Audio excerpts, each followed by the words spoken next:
Bump, bump. Here we go, folks.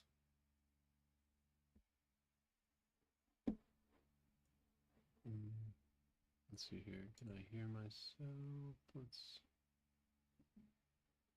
Huh. My audio output capture and my desktop audio both say nothing's coming out. Oh well.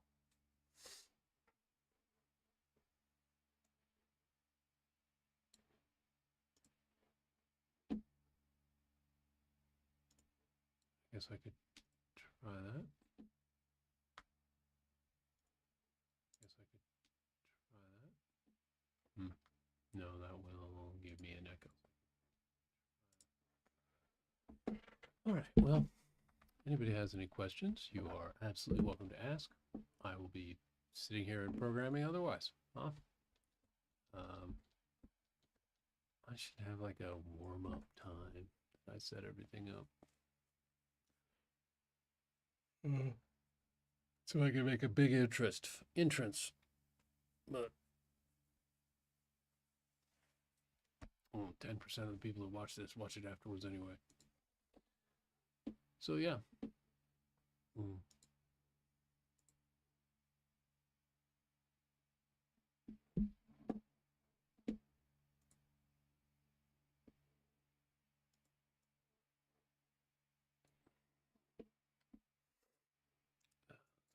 Asset editors.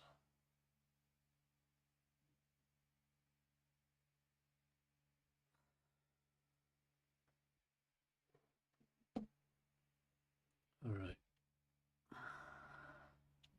Save.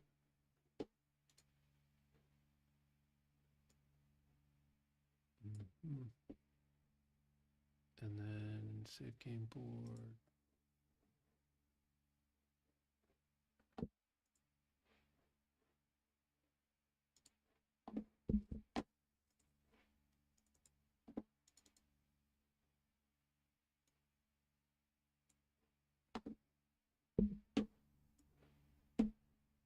And then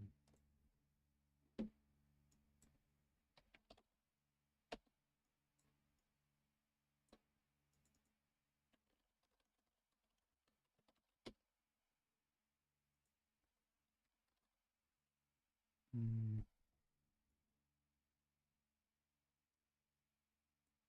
um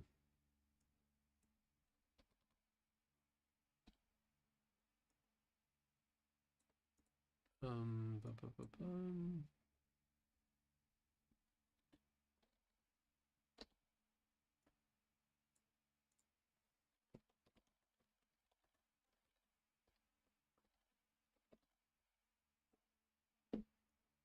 Okay. And let's see if I can get there when I save. It should. Um,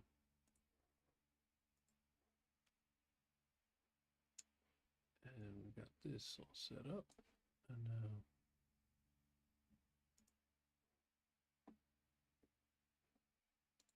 log. BP level save C0. Okay.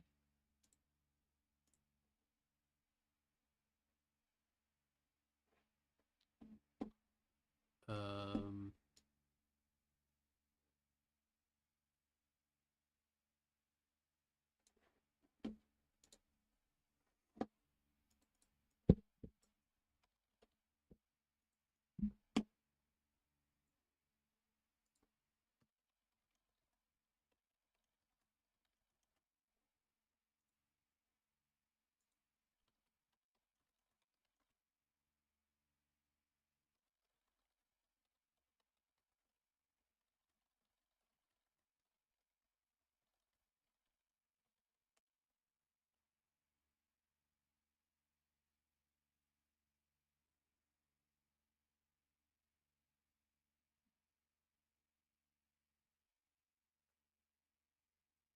oh no.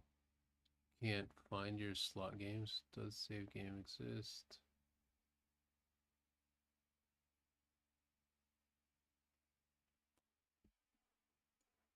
Okay. Um,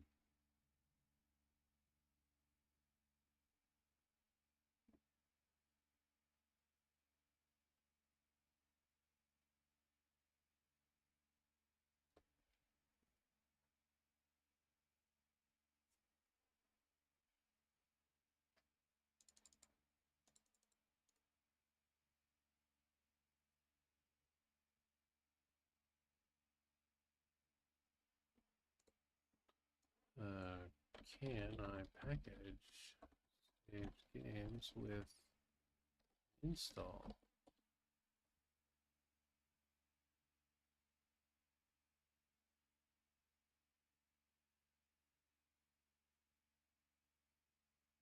Hmm.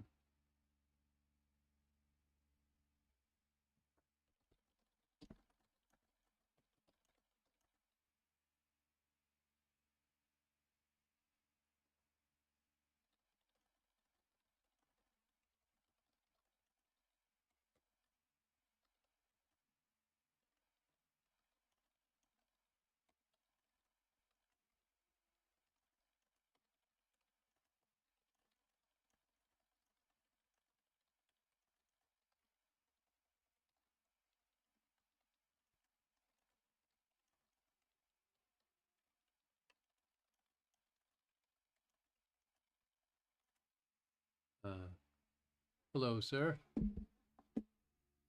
Um, Hope you're well. I would build a load designer, and then I would then use design levels, then allow players to create custom ones.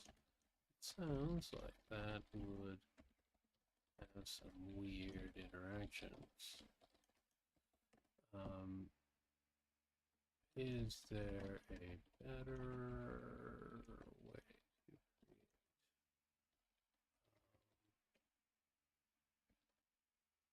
serialize settings, objects, and so on?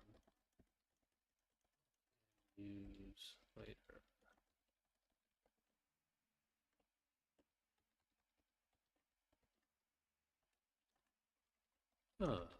Doing quite well. I got my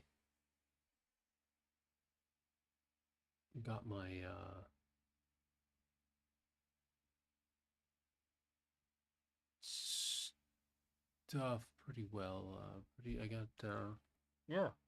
I've been grinding away at this game. I continued. I've got a save game system that I'm trying to use. I'm trying to.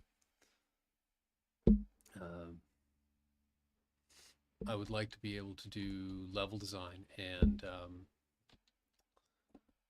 do that through an interface I build rather than and then allow players to do it as well, I guess. And so I've spent the last I guess it's probably 5 or 6 hours of work, probably maybe 7, since I last was streaming. Trying to figure out how exactly I'm going to do that. Build a big system around saving and loading. Yeah. So grinding away. One more day. Yeah. Oh. It's funny how it used to be that I would need to do a lot of learning to code using Stack Overflow and tutorials and things, and now I end up just asking ChatGPT straight up English questions on how to program, and it comes back with pretty good uh,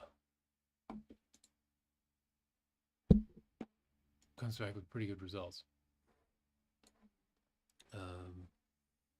Yeah.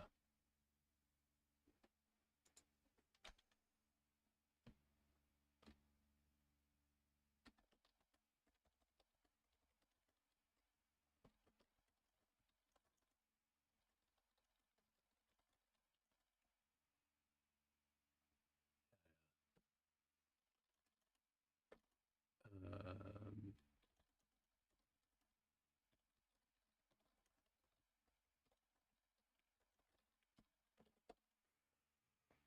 ChatGPT it's amazing. I can't decide whether it makes me more valuable as a programmer or less valuable as a programmer. Because the things I used to be able to do, um, or the things that I have been able to do over the course of a career, have generally been very unique because I was so good at researching in some ways. But then being able to apply that and use it for problem solving is something that a lot of people haven't been able to do.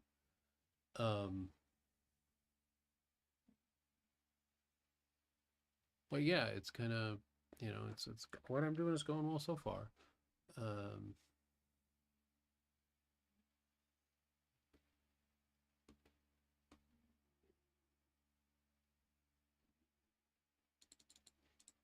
oh, okay. So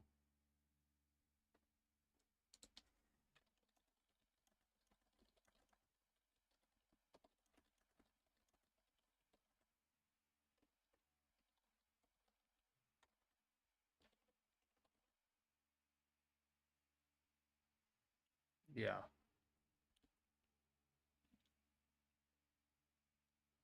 yeah. Okay. Um,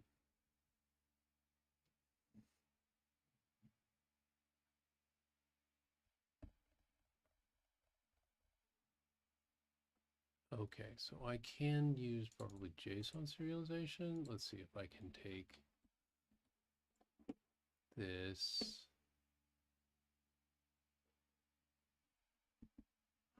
How would I serialize? Can I serialize this? Let's see here.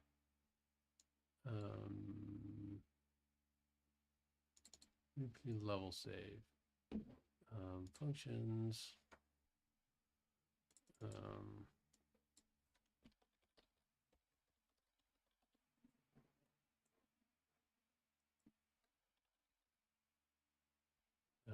okay, so this I want to go.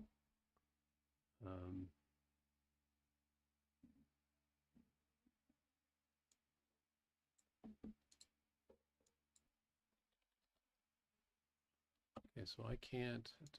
JSON. Okay, so each of these I'm going to need to do a for loop. I'm going to need to JSON.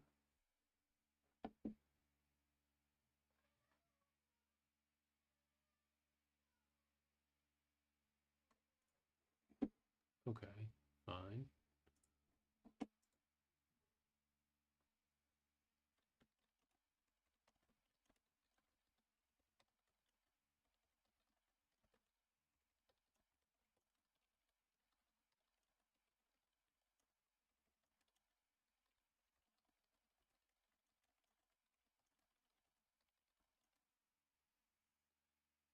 I can't believe I talk to it like I'm using I use like complete sentences and good clean grammar.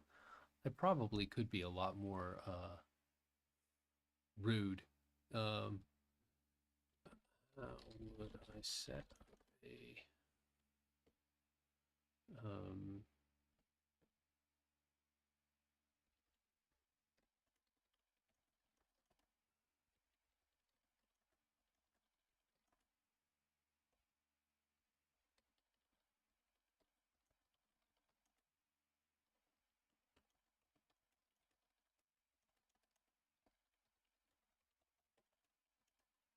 that manages saveables, manages the overall save and the sub object,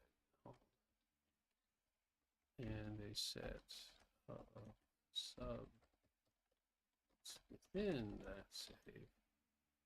Um, which all um,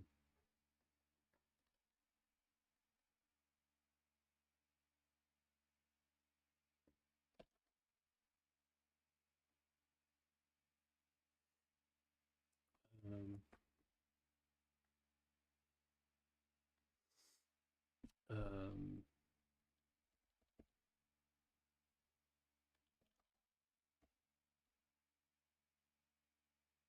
yeah, probably.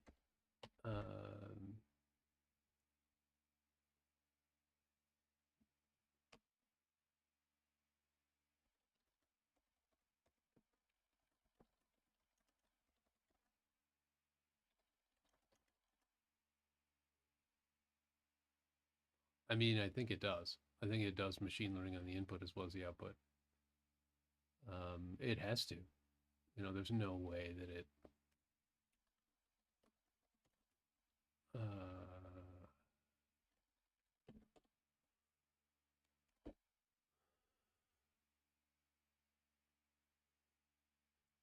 I know how JSON works. That's completely true.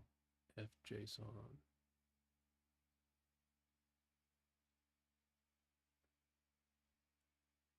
Blueprint structs. Okay.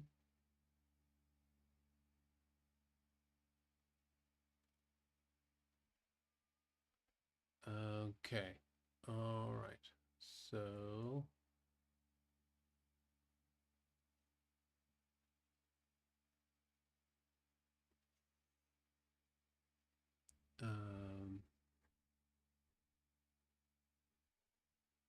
man. So I'm going to need to use reflection to do this the way I'm planning on. It's not good, but we'll see. Okay, so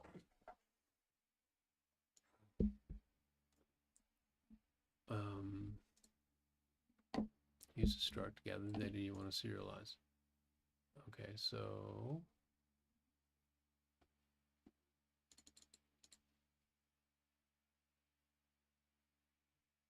each field in the struct can correspond to a property in your JSON object. Plugins built in. Let's see here. So let's start here. Plugins.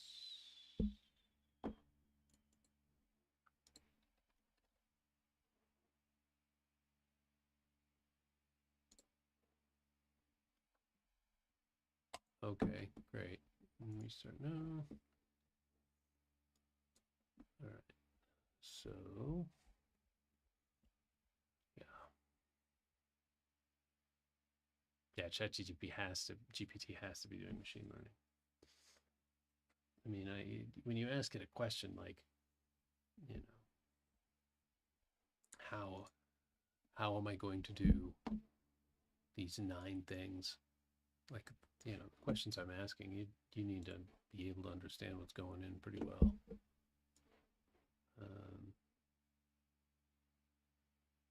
Define a blueprint struct.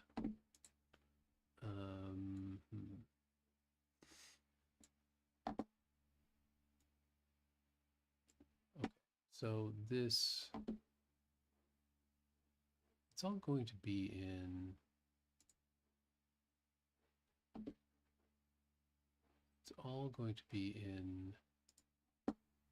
the BP level, say. And then name this serialized JSON.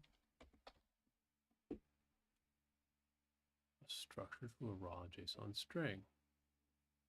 Okay.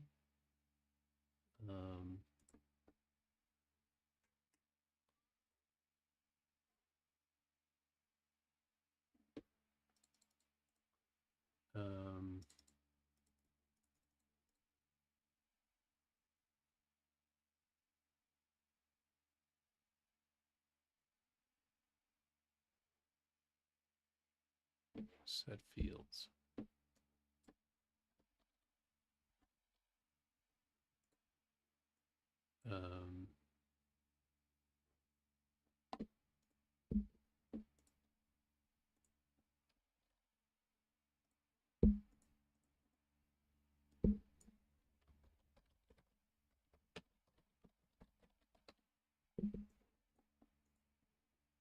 Okay, field name. And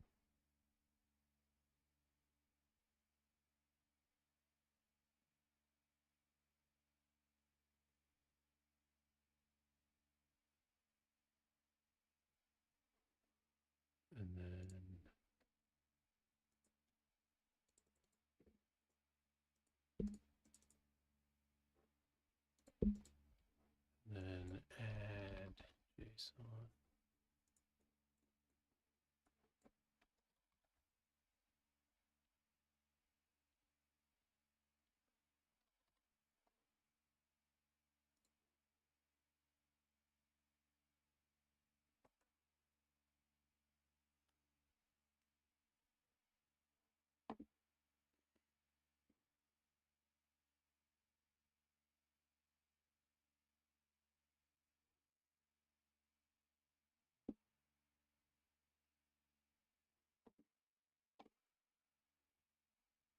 Okay.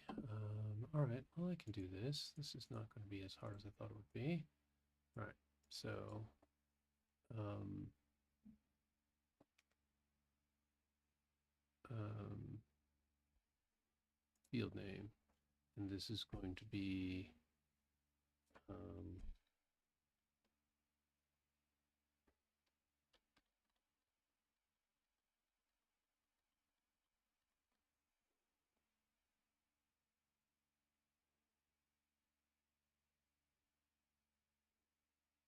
and this is going to be board size. Let's just do board size to start with. Um, value goes there. Great. Okay. And then let's just save.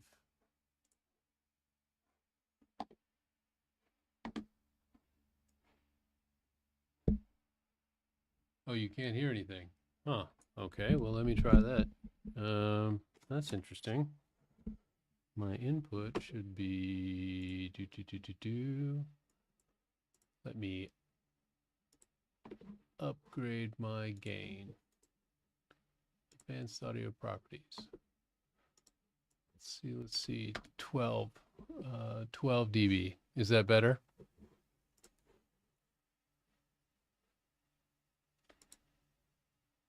I don't know. They probably did because I didn't listen to them. Very disappointing when I screw up like that and I don't quite react fast enough. Let's see if I can. Let's see if I have. Yes, one watching. And I don't quite react fast enough. Let's see if I can. Let's see if I have. Yes, one watching. Oops. Well. All right, that's better. All right. Well, it's interesting because like, I have in my setup, I have a really nice microphone, and I have it set. I have a little like I have it all set up so that like I wanted to be able to play electric guitar into my computer and hear it, and so I have a little box that has gain on it and so on and so forth.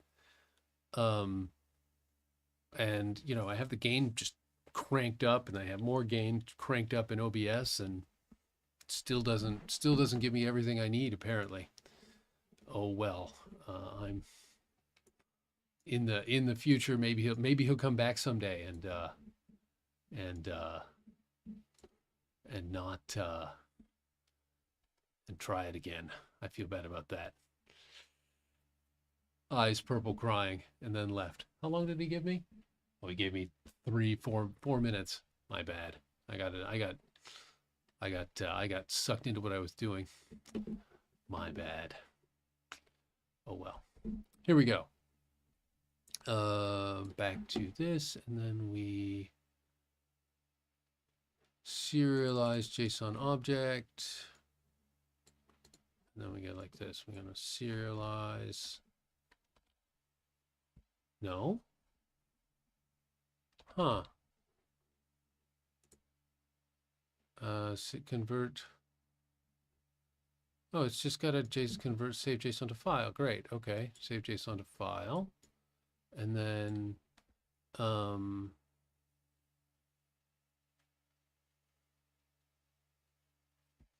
it doesn't even need the thing that ChatGPT said it did. Okay, file. Let's see. File.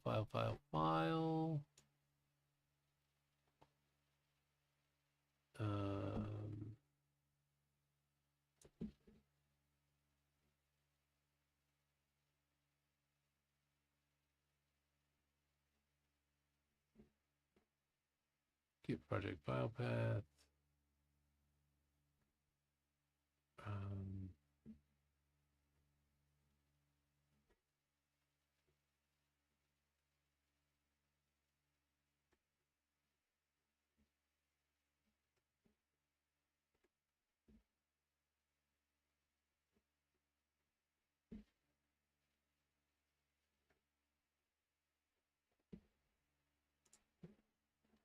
oh, well, that's true too.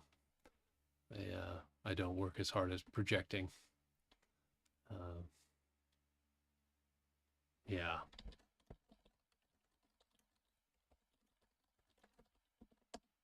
All right. How do I make a valid file path in UV? Use project. Okay, project directory. Great. Avoid hard coding paths. Great. Use Unreal Engine's paths. So, I don't want to do it in C++. I'm too lazy for C++. Lazy isn't the right word. Get the project save directory. Combine strings. Okay, so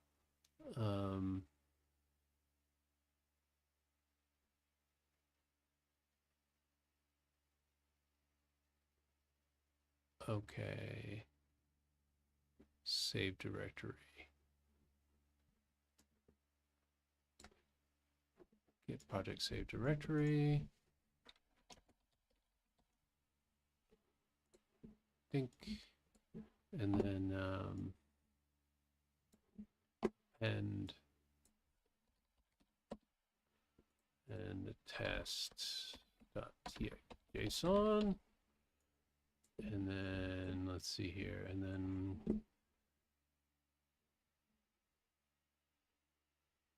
we get and then we and then we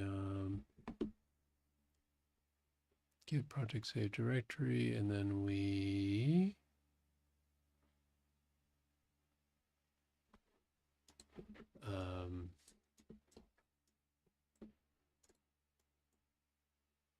make file path. Save JSON to file. Let's see if this, okay.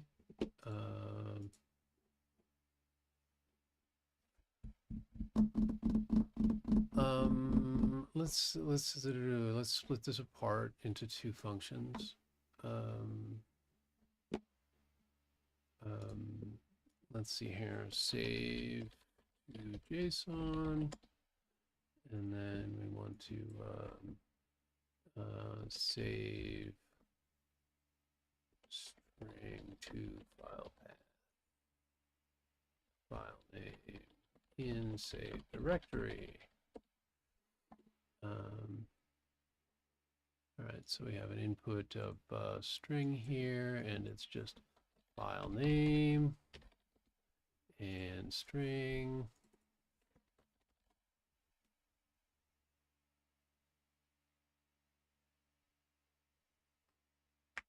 Use MacBook Air. Now, MacBook Airs, do they have good power efficiency? They probably do.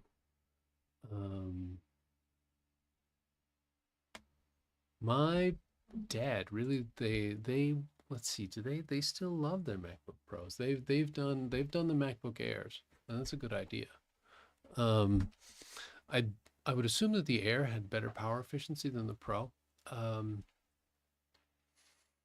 but I don't know. You know, the way to figure out what wattage something is.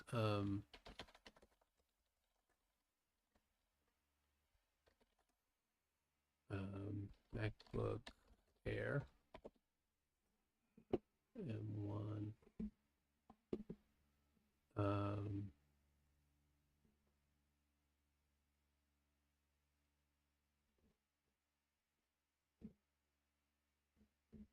Over 20 watts, so it can be, okay, so it's got a 30 watt power supply.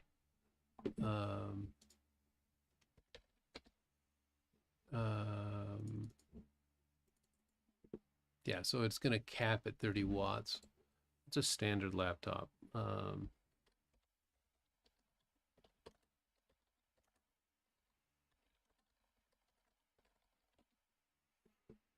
Between 33 and 100, so it's going to be significantly better. So my laptop,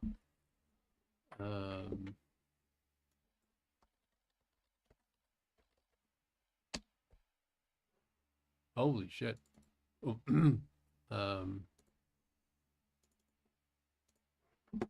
so my task manager here, let's see here, task manager.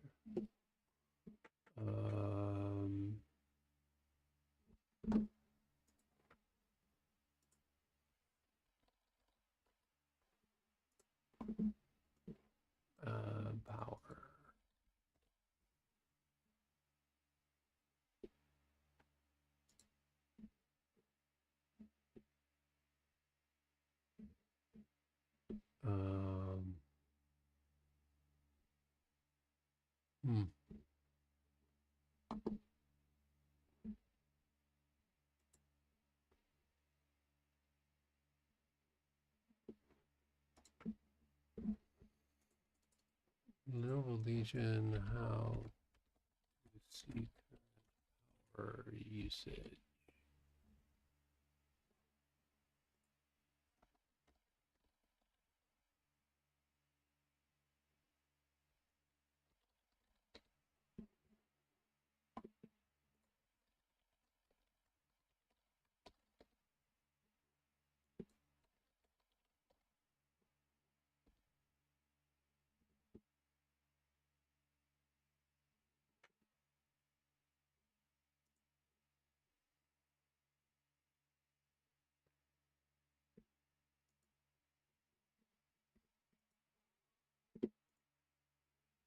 Yeah, I mean the Macintosh. So Apple has a lot of advantages when it comes to building laptops, because they have complete control over the hardware, as well as the software, and they can integrate the software and the hardware together. So, um,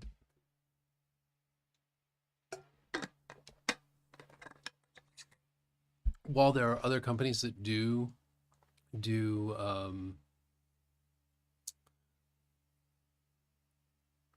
yeah, they're probably more. I mean, it all really comes down to size and footprint, and so the reality is that when you're working with uh,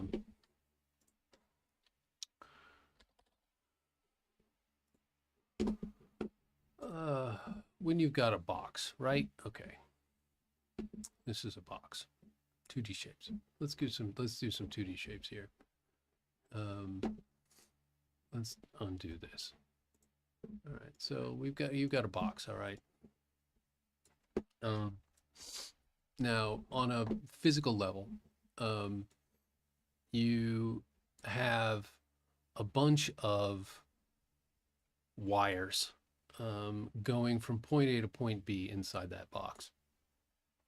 And the longer the distance is between those wires, um, the less efficient everything is. And the more power, and so the more power you need to put into the box to make things go faster. This is just the raw physics and electrical engineering of it. Um,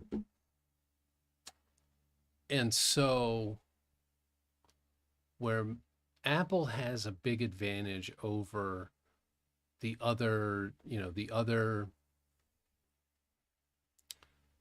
hardware manufacturers, um, is that they define, exactly what needs to go into this square, this whole square. They can define everything that goes into this square. And when you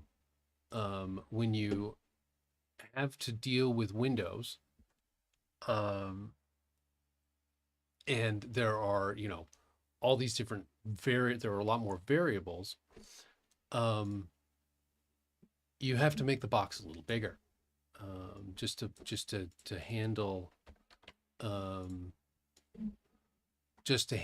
all the stuff, and all of it being, off the shelf hardware. Over the years, Apple has needed to go more and more towards off the shelf hardware. Um, but they also, because Apple has a price point for the same computational hardware that's significantly higher than their competitors, um, they are able to uh, do very tight design, that keeps their power footprint lower. Um, that's not just the ARM processor. The ARM processors, yes, they are more, they're a little more efficient, um, but it's really, when it comes down to it, it's more about their hardware and software being able to be a little more in sync, um, than Intel and Microsoft based hardware. And that's the way it's always been. And also them being able to, um, do very, very tight design, very, very tight design. So if my laptop, um,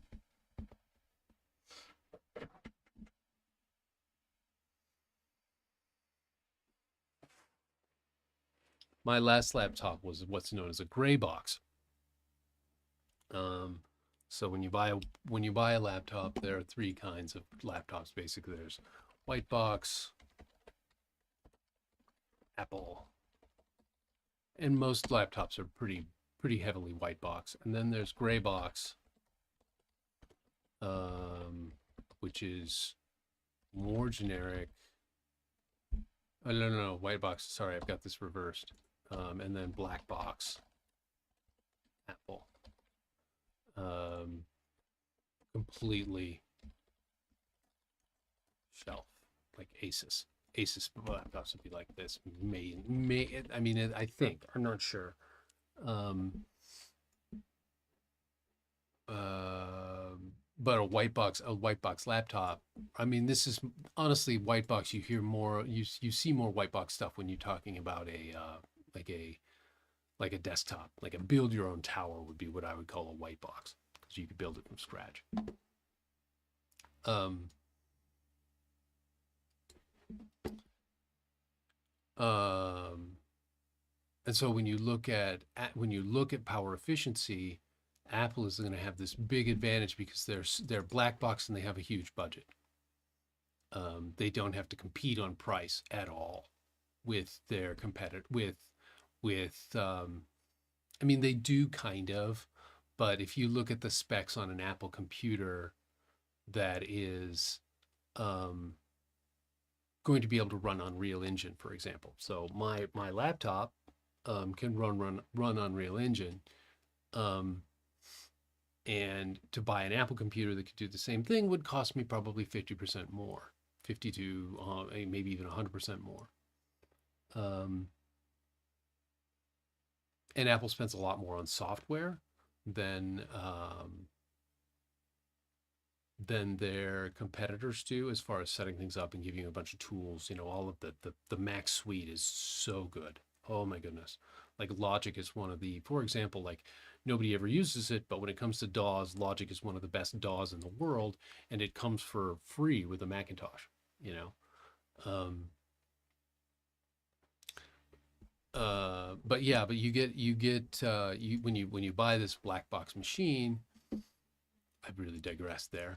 When you buy this black box machine, the reality is that the electrons, because you get to pack everything into it just so tight, and they don't expect you to, like, they don't expect anybody to ever open the thing again, except if it gets sent back to the factory, and you know, and it's only experts that will touch it, as opposed to, I was able to replace my laptop. I had a gray box laptop and was able to replace the screen. It was harder than it should be, and I ended up breaking it. But I could have, if I'd given it a second shot, I probably could have replaced the screen on my old laptop. But yeah, but Apple has this advantage in being able to shrink everything and do more engineering. Because you're never gonna, like a gray box laptop. If you look at buying a laptop on Newegg, for example, okay, if you look at buying a laptop that isn't Apple on Newegg, you're gonna have 25 different options. You're gonna have an option of video card. You're gonna have options of RAM, different hard drives, different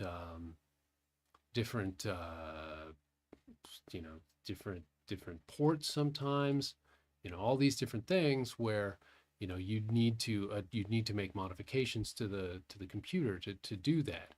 You don't get those options with Apple. With Apple, you say, what external stuff do you want to plug into it to do the functionality that you would buy in another laptop. And that means that they can make the form factor smaller. And when they make the form factor smaller, everything, when people don't know about it as much as they used to, because it isn't as important as it used to be. But the only reason that all of this AI stuff is possible is because of Moore's law. And Moore's law is basically that computation, it doesn't go backwards, sorry, computation grows on an exponential curve. like this. Give me an eraser here. Right here. Yeah, okay. So it grows on an exponential curve, and every and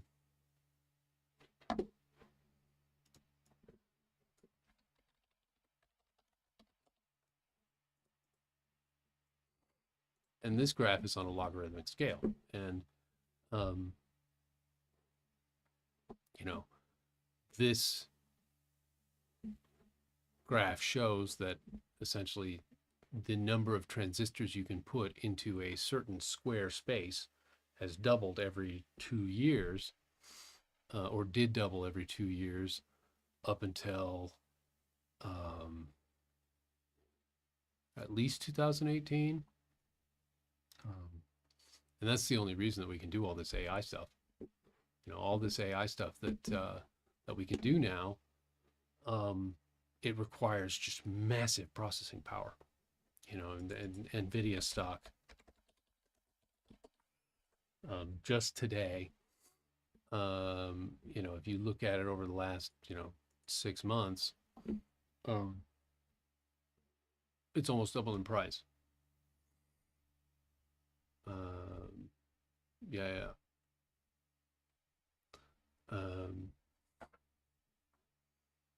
Yeah. But it's not as much about them monitoring the chips. It's about them. It's not software related. It's about them saying, well, you're gonna get something that's when you buy an Apple computer, you get something that's right about here, but the way they clock it and set the chip up is because whenever you buy any kind of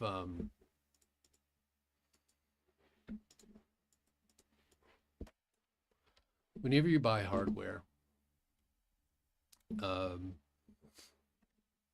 there's this exponential growth curve on price, right? Okay. Damn it. All right.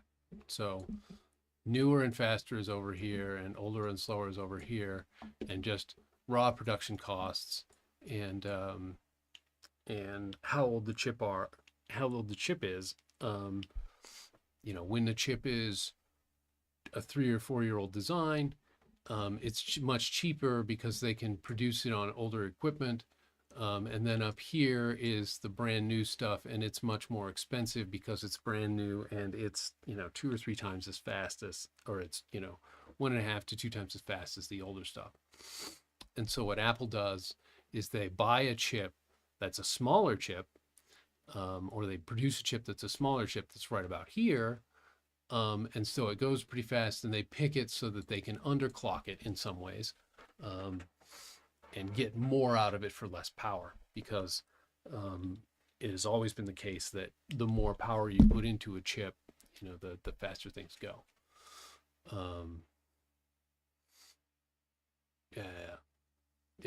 But Apple does, and of course Apple does all sorts of power monitoring and management. All of the. It's funny because Apple leads the industry on sort of building software and stuff. In a lot of cases, because they're so intertwined with their customers. But a lot of the times they're not doing anything really.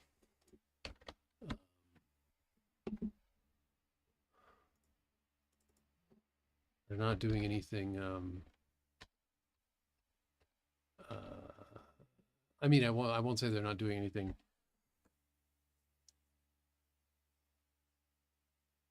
They're doing things that become industry standard pretty quick. Sometimes, because everybody wants their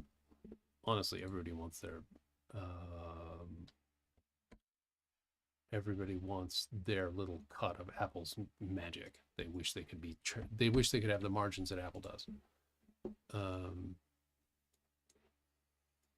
Okay, so we do this, we make a file path, and then, so this takes a JSON object. This should be save JSON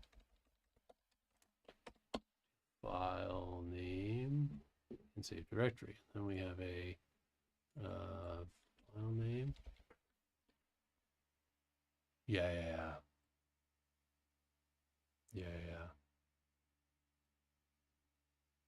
Well, I mean that's what companies are by default. Like, the it's when a company goes public, it's illegal for its um managing managing officers.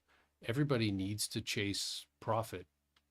There's no it's illegal for them not to be greedy, which is kind of a problem on a cultural level from my point of view, but it's the way we've organized it.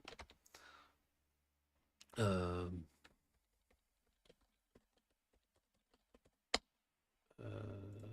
yeah, I mean, I'm not particularly happy with that reality, but it's the way it is. JSON object.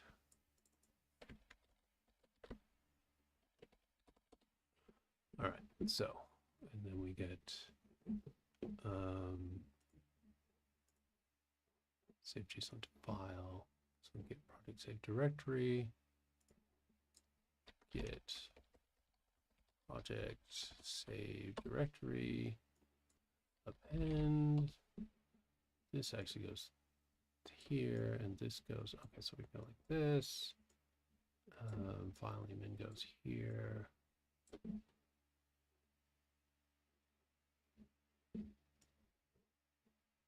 And then write the JSON, write JSON, write to file, save JSON to file.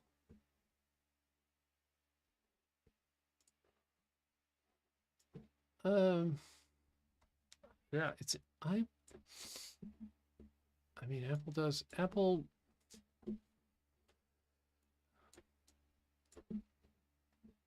I mean, but they've also, Apple is a really interesting company in that it's done some amazing innovation that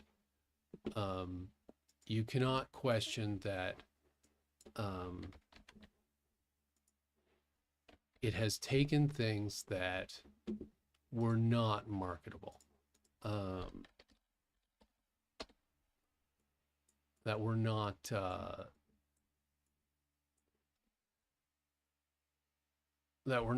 they just weren't they weren't the world wasn't really ready for them, and Apple took it to the mass market. They've done that a few times. They did it with the iPod. They did it with the essentially the Apple Store and the iPhone. And they've it's interesting to see them. I'm curious. It's interesting to see that they haven't. The iPhone was the last big innovation to come out of Apple, as far as I'm concerned. The iPhone and the App Store. The AirBook is cool.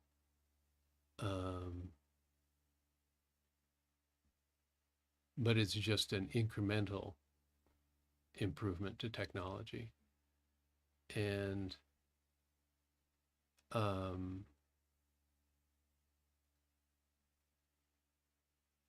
you'd think that Apple would be trying to figure out what the next big step was, the next big thing that would, because they tried a lot of things in between the Mac, which was amazing, and then the Apple II and the Mac and the I mean, AirPods, I guess, but that doesn't seem like it's as groundbreaking and unique as hello, Vachin. I am building a game in Unreal, and I'm currently saving a JSON object to a file.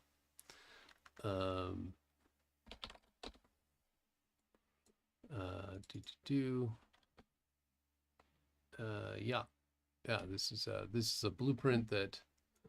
So what I'm doing here is this is JSON saved file name.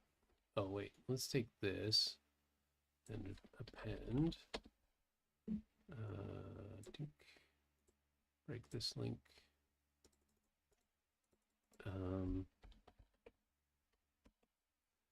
Yeah, so here we go. this is a file name here. And I occasionally apparently apparently talk about hardware, which is something I don't know as much about. I don't know as much about hardware as I once did, um, but I know how it's built, and I know the engineering behind it. Well, um, so from my point of view, Unreal is much more complicated to code in than Unity, but you don't need to code anywhere near as much, and you can build things entirely in blueprints. So, Choo Choo Charles was built in blueprints entirely, and that's a pretty big, complicated game as far as I'm concerned. And it's certainly a commercial ready game, seeing as it made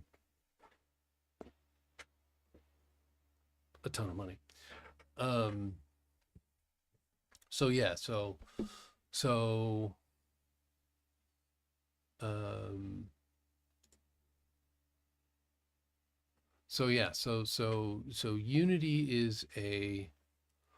I've built a few games in Unity, and it's a fine engine. It was just really hard for me to work with because they kept changing the way things were built, and I kept having issues with core pieces. So the biggest difference from my point of view between Unreal and Unity is that when you want a system in Unity, it's very likely you'll need to go through a lot of tutorials or buy a sort of half-built system and then work with it. I ended up having a lot of implementation issues in Unity. Give me a second here. I need to mess with my internet connection. Plug a network cable in.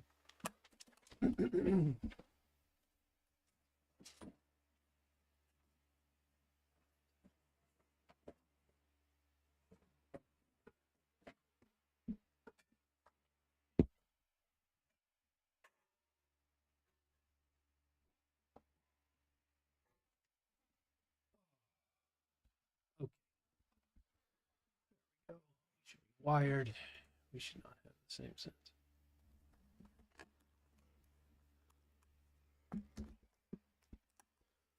So yeah, so here we are, and we're going to, let's see, I did this thing. Okay, save game to write, board size. Okay, so this is set field. So serialize to JSON. So save to JSON. We're going to call serialize to JSON. And then this, I want to just return. And then this is going to have a output of JSON out.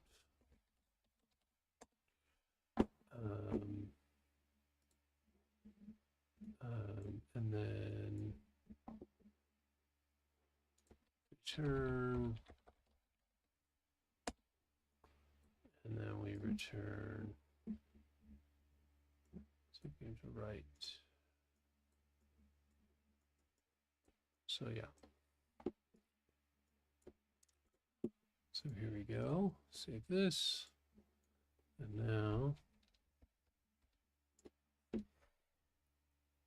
chess game in Python using the Pygame module without following a tutorial.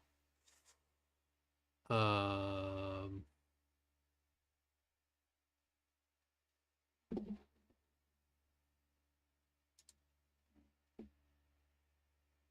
I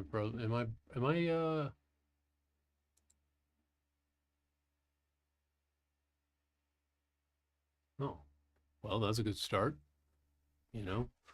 I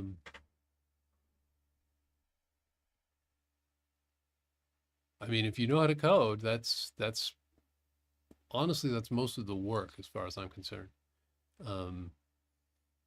You know, from there, I mean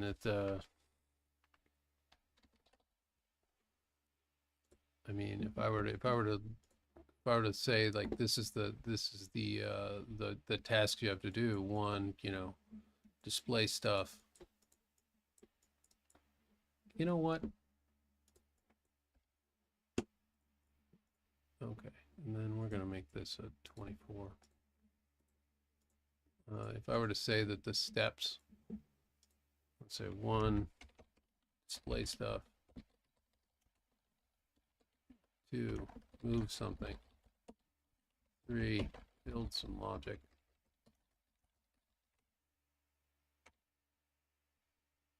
Yeah, yeah. Yeah, that's awesome. That's a good start. Um, why did you choose Pygame?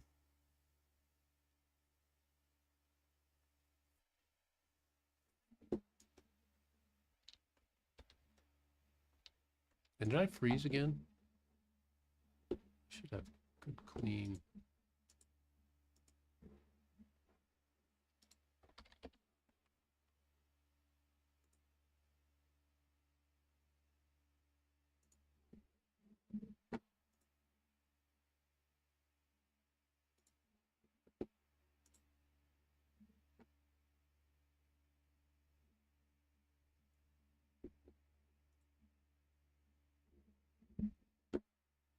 Fair enough. Um,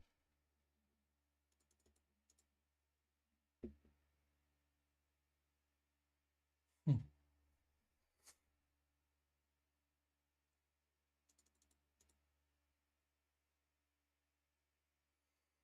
Yeah, but I mean, hmm. Yeah, I like Python. I wish, UE supports Python for, yeah, yeah. I mean, I don't know anything about Pygame as an engine. Um, I just know that it's a Python lining, Python based, just the Python based form. Um, let's see here, game engines. Let's see what do list of game engines. Let's see Pygame here. What does it do?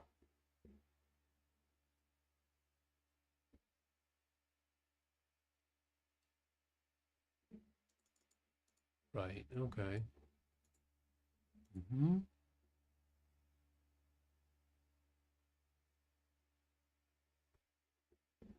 Oh yeah.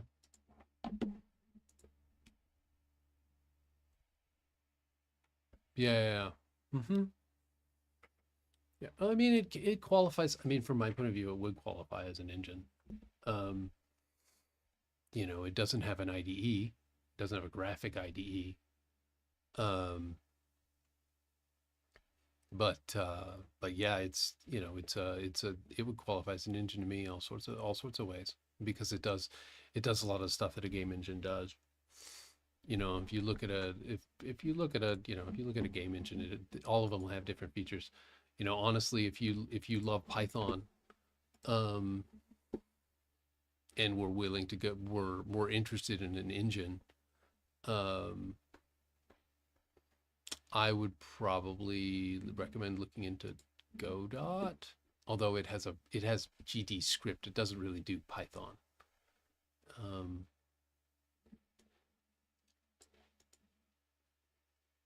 but it's very close to Python, is my understanding. Um, yeah, yeah. I mean, because there's the real question about programming is how much you're willing to learn to be lazy. Because you often end up when you write code. Um, I mean,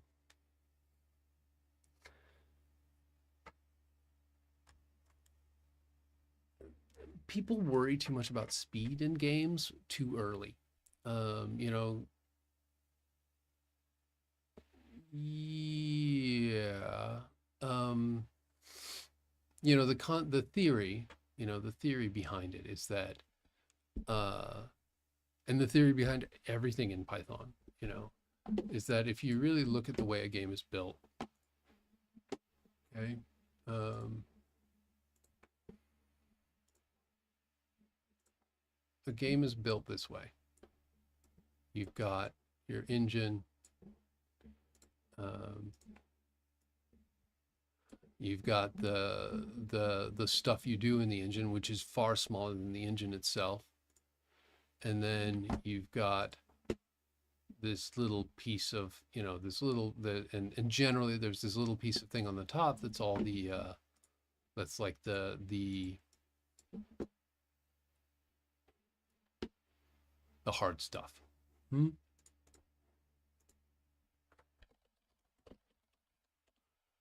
Or let's see here.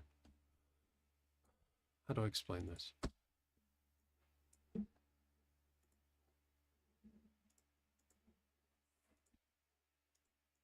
This is a stupid way to explain this. Right. A few milliseconds don't really matter. The reality is that, if you look at man, paint is really messing with me.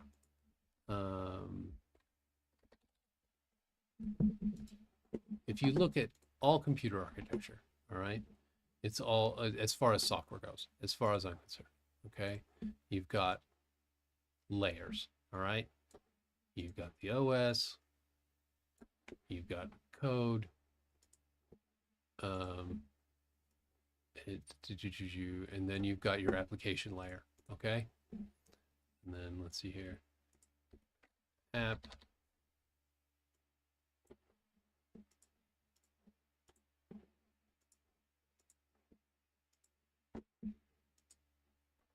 OS,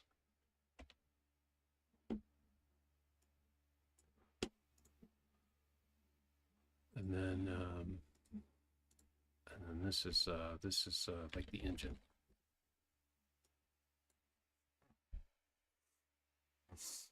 So, I mean, here's the deal. Like, if you look at it in terms of the app that you're building is within an engine, and this engine in your case could be Python.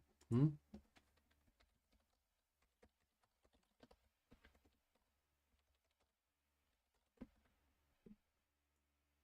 The question of how, right, but it's more, if you were really to go deep into building a chess game in Python, and do heavy mathematics,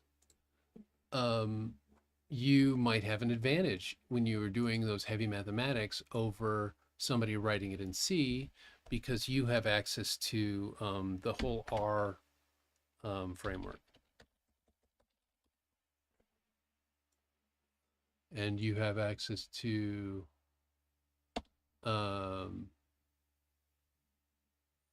you have access to you have access to what's the other Python Python data processing,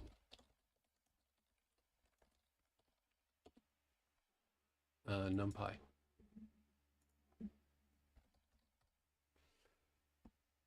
Right. And so what I'm saying is that if you really wanted to build, if you want to build something, the whole concept of Python is actually, from my point of view, when you write Fortnite with terrible netcode, that's an example, but the reality is that the Fortnite is built the same way, right? So Fortnite, the engine for Fortnite is very, very complicated and big, but the engine for Fortnite is going to be, how do I get a new file here? Oh, okay, here we go, menu, new, don't say this.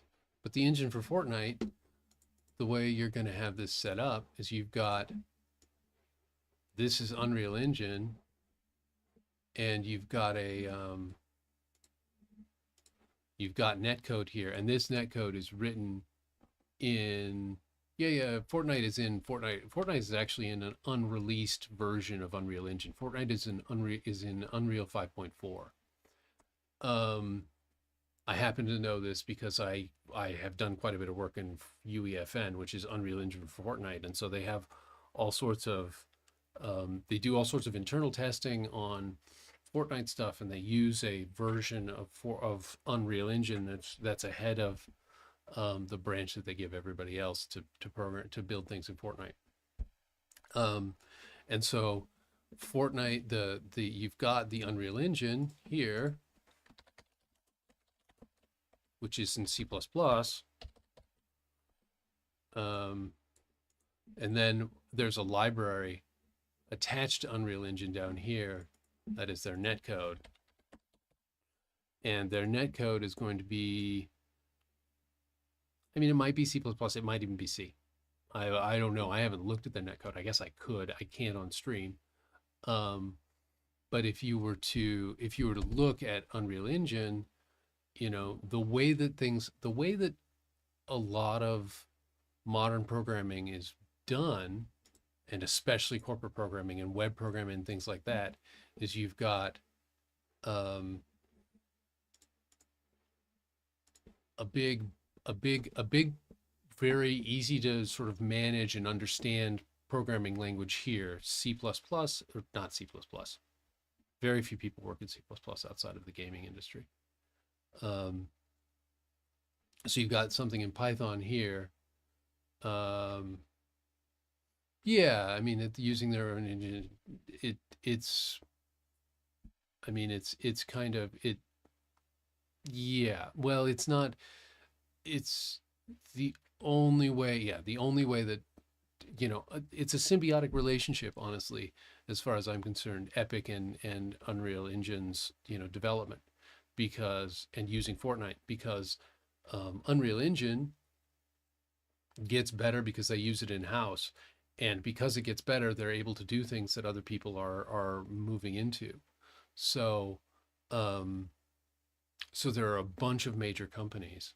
There are a bunch of major companies that are going to start that have started to work in Unreal Engine in the last few years, and dump their own internal engines because Unreal Engine is used by so many more people, and they're also moving towards the Unreal Engine netcode and everything being even better streamlined and easier to use. So UEFN is sort of the pilot project for the next generation of multiplayer games, which will be able to essentially use Epic servers to manage their load in theory. I don't know if Epic has their own servers.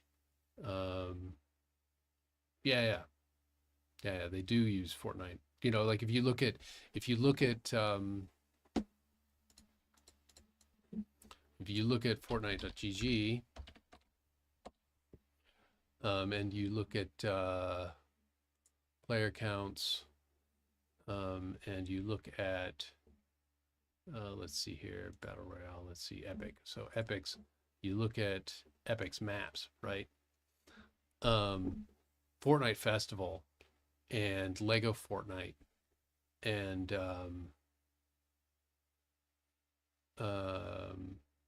Rocket Racing. Epic uses okay. Yeah, they all. I'm sure. I mean, once you start using AWS, you're locked into AWS forever. But their idea with Verse, um, and with Fortnite Creative, is that they'll be able to build this sort of ecosystem where it's much easier to build a multiplayer game in Unreal Engine, and then you will be able to launch your own multiplayer game with servers with the ability to connect to servers much more easily than you can now. It just things, it's happened over the last 10 years that hardware has become progressively easier to access for companies by putting it into the cloud, and Epic is essentially with UEFN, Epic is trying to do the same thing that was done for hardware with game programming software. Um, and it's a very interesting idea. I think that they will be very successful if they manage to get everything off the ground. Um, and we'll see. We'll see how it turns out for them. Yeah, we'll see how it turns out for them. I don't know. I think it's a brilliant move, and that's why I jumped into UEFN a little too hard. But honestly, the reality is that I think that in 5 or 6 years, um, yeah, I think that in 5 or 6 years, it's going to be very hard to do a multiplayer game of any kind, um, and compete on the amount of labor it takes to build it, without being in Roblox or um, Dota, Roblox, Dota, um, or Fortnite, the Fortnite ecosystem. Um, you know, because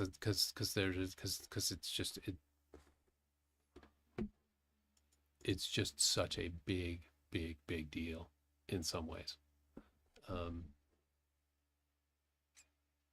yeah, because being able to use all of the things that Epic has built to build games around is I mean, it's amazing. It's really, the technical infrastructure that is behind UEFN is truly incredible. And I made a video about that. I don't know if either of you have watched it, but it's um the amount of like a like a it's as easy to publish a game as a rando. um in some ways there's a few more little minor jinx, but it's as easy to publish a game as a random guy in Epic system as it was for me to publish code, um when I was running DevOps for my company, for the company I work for. um it's that simple. um and that I mean, it's an incredible technical feat. UEFN is an incredible technical feat. I can't. Yeah, it's very cool. Um, it because the technology is so easy to work with, though. Yeah, yeah, yeah, yeah. But I mean, but if you look at what Fortnite, what you're required to do in UEFN, like you become a small, you are required to essentially become a small company and live up to what you say is in your game. Um, to move the legal liability off of Epic. And that is, I mean, that's a good thing and a bad thing at the same time, because it leaves you sort of alone and unprotected if you publish something that's not appropriate. But it also leaves you, um, but with great but you're so empowered that there's nothing else they could do. Um, yeah, it's very cool. UFN is a very cool tool as far as I'm concerned.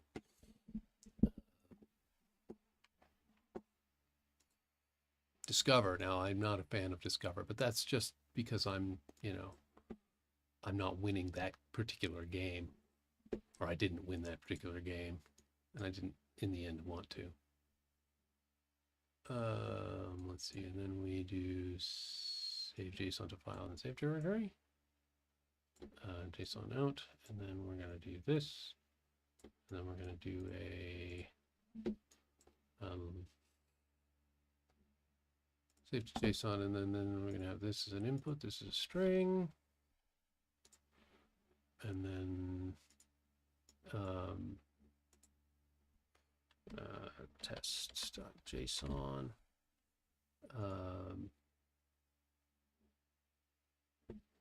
Yeah, so this is new param, and my new param is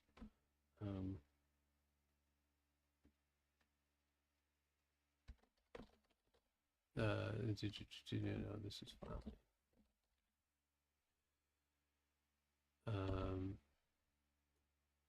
And then we're also going to do a param for save directory. And this will be there, and this will also be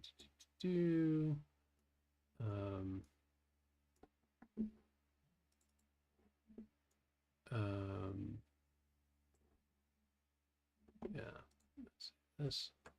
We go save serious to JSON, save to JSON, and then this will branch on, and this will be save and save directory, and this will be a boolean.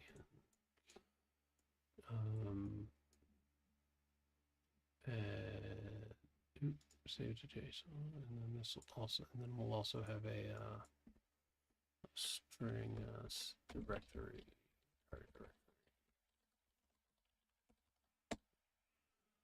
And this will be a string.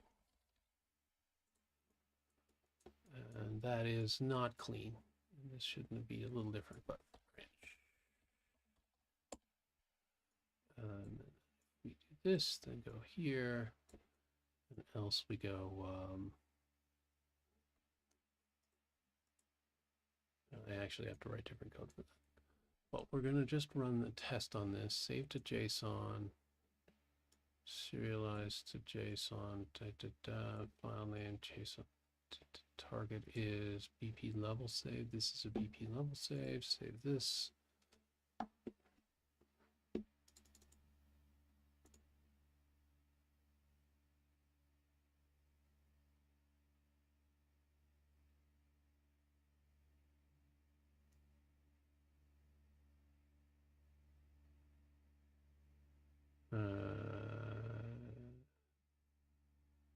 You mean like level games, meaning stuff like you can build in UEFN?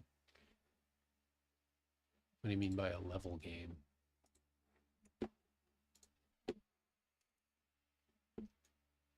Save to JSON.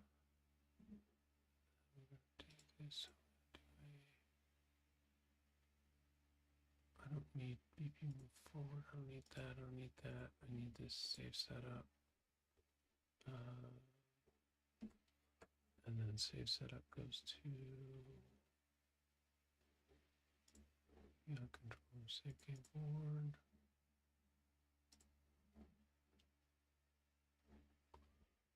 Save piece setup.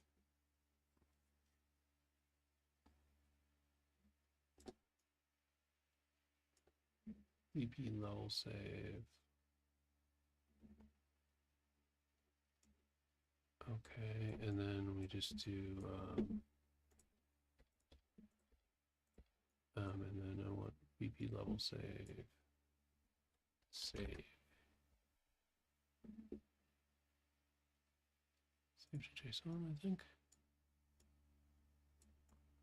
Save and save directory. Okay. Oh, yeah. Well,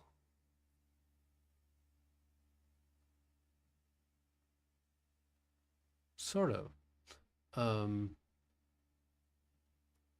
Yeah, I mean, games get really complicated. Honestly, I've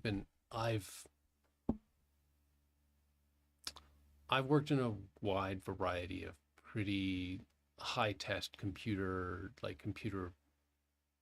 I've worked in a lot of fairly complicated applications. So I've worked with lots of data. I worked with the data for the Gulf Water Horizon event, otherwise known as the BP oil spill in the Gulf of Mexico. And I've worked on data. I've worked on advertising data for major media companies. And I've worked on data for the power grid. I've worked with some some pretty data intensive applications, and I wouldn't say I'm a fully I'm not a high test DBA, but I'm a fairly competent DBA. Sometimes database developer is the title I used at one point. And and some games really do push the edge. Some games will really, really push the edge very, very hard on what can be done technically.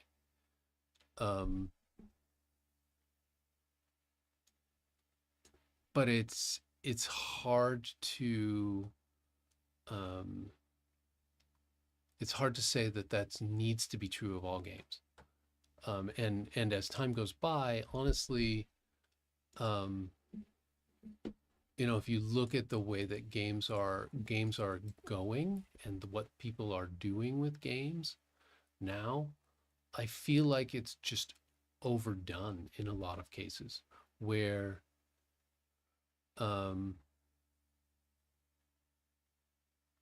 there's a real movement on Steam to not use the hyper advanced technology. So if you look at Steam top games right now, Steam charts, here we go. Steam charts. Palworld is not pushing the edge. It's just not. Last Epoch isn't really pushing the edge. Grand Theft Auto 5, how old is Grand Theft Auto 5? Wallpaper Engine. I've never even heard of Wallpaper Engine. Team Fortress 2. It's a 10-year-old game. Dota 2, 10-year-old game. 15-year-old game. Elden Ring kind of pushing. Football Manager 2024. No, not pushing the edge. Rainbow Six Siege, a little bit. But we could go through this, and I would say Lethal Company, certainly not. Lost Ark, no. Wallpaper Engine. What the heck is Wallpaper Engine? Pardon me while I get distracted. Let's see here.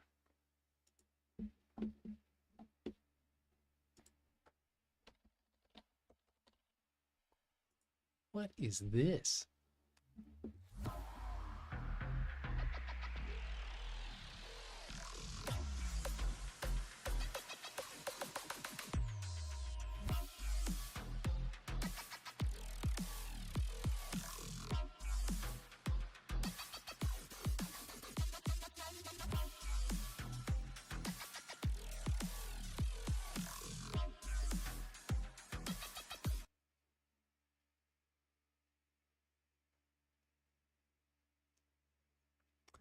Sometimes you find something on Steam and you're just like, really, this? But hey, okay, all right, good job, great job. Yeah, very impressive. Okay, Space War. That sounds more,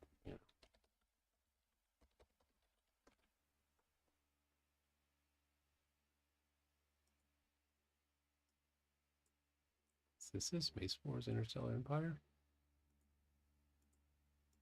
Really? No, that's not it.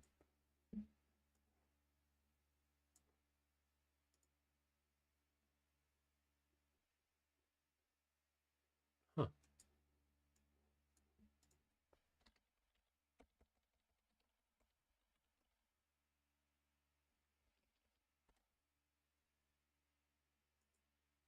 Space War Infinity? Really? No, that's not it.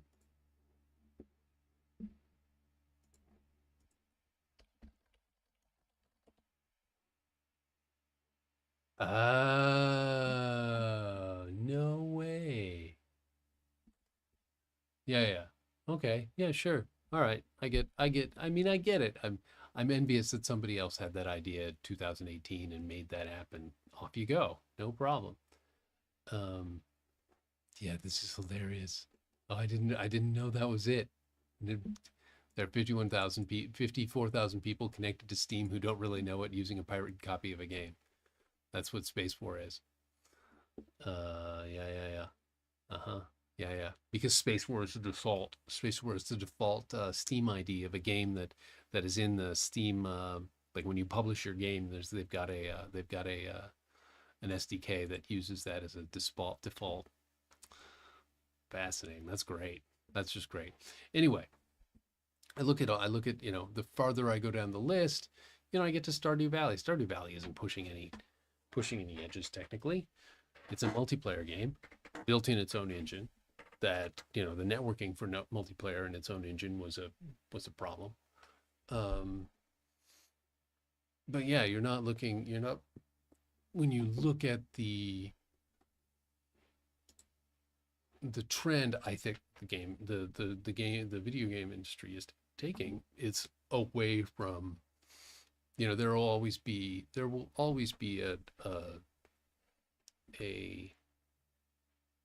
place for visually stunning and really cool stuff. Yeah, yeah, it's totally used. Yeah, yeah. Space War is totally used for pirate games. Um, there will always be a place in the market for pretty, and pretty will always dominate the market because the highest budget games will always be prettier. Like Elden Ring, you know, Elden Ring just cost a fortune to make.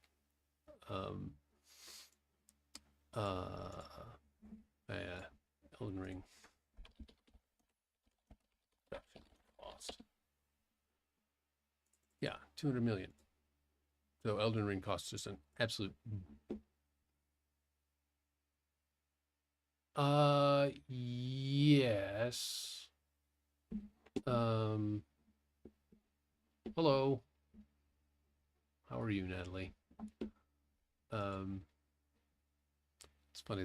There's a conversation now going on YouTube and on Twitch. Uh, why? Thank you for welcoming me to Twitch. I'm Yeah, I've been on Twitch for a while. I just don't stream a lot. Um, I'm trying to, the pirate software developer. He's made an impression on me and says as long as I stream 4 hours a day, 3 days a week, I'm doing okay. But if I put in those 4 hours over the course, if I do 5 days a week and 2.5 to 3 hours, maybe I'll be okay. Um, yeah. Um, so we are talking Steam charts, and yeah, Lethal Company. I mean, I have not played Lethal Company. I am impressed. Um, the guy that made it made a whole bunch of horror games before that. Whole bunch of other games. And he did a bunch in Roblox, but then he moved off of Roblox and he has released a few on Steam. So if you look at Zeeker's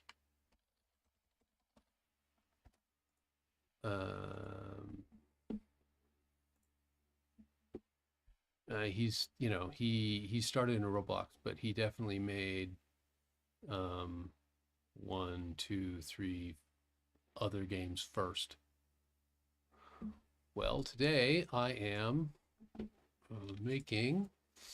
This is my game, and it does. Let's see if I've made my save work.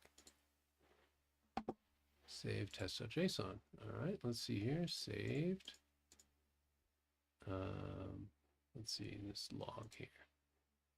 Log d source unreal gathering hunt saved test.json. Great. Okay, so that is working. Great. So this is a game, and it's making games. I mean, it's complicated. I would not say it's as hard as it used to be. I have now collected a fruit. Lethal Company. The guy who made Lethal Company, he doesn't need to. If you have a game like that is as successful as Lethal Company, Oh, that's problematic. Um, if you have a game that's as successful as Lethal Company, um, you know, you've made it. All right, he's got Lethal Company priced at $9.99. He sold, even if he gets half of that for, you know, let's say he makes 30% of sales on his face price. $9.99 times 0.3 times 279,000 times it's about 30 sales per review. He has about $25 million in his pocket. Maybe a little more, maybe a little less.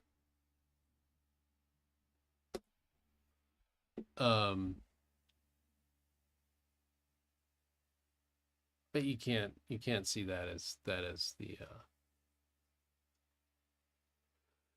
I mean, Danny doesn't need to do anything anymore. Danny is 25 years old and has made his cheddar. He can stuff it all in a low interest account and live on the interest for the rest of his life. You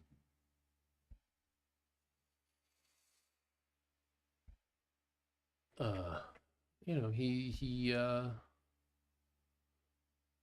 yeah, you know, I mean, Danny, making games is hard. Making games is really hard. In some ways. In some ways it's easy. In some ways it's hard.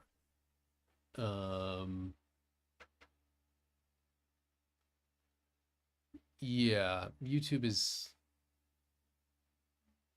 a lifestyle. You're back. Great. Yeah, YouTube is. I mean, Danny is. I don't know. When was the last time Danny posted anything?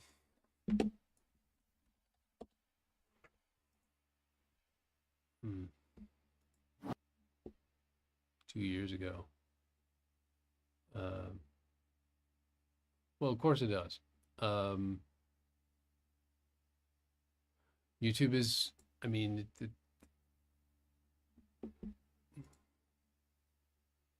like let's see, YouTube Studio. Let's see if there's anything, you know. YouTube is a what game do I play on my free time? Well, there's a third person watching and chatting on the on Twitch. So the third person might be me. Sometimes I end up on the watching list there.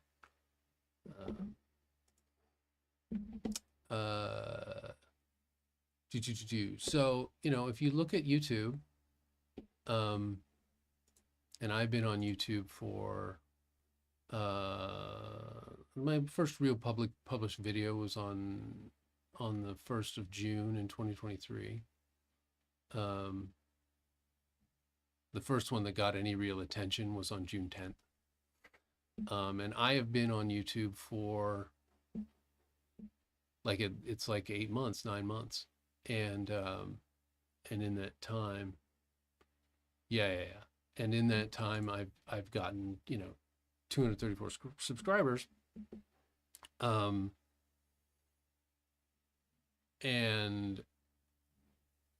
I mean, the amount of effort that it has taken, you know, my content, if you look at my content ordered by views, the absolute most watch stuff I've got has had 87 hours of viewed time. And that video took me that video probably took me it took me between 10 and 20 hours to make. And that's the most viewed one. And I would say that all of these top ones took me that long. Yeah, I'm reading you, Natalie. I am watching. I'm using Restream so I can read what everybody is saying. And if you look at, if you work at YouTube or whatever, being a creator, um, YouTube especially, you know, like this 32-minute video that I made about Fortnite UEFN, it took me um,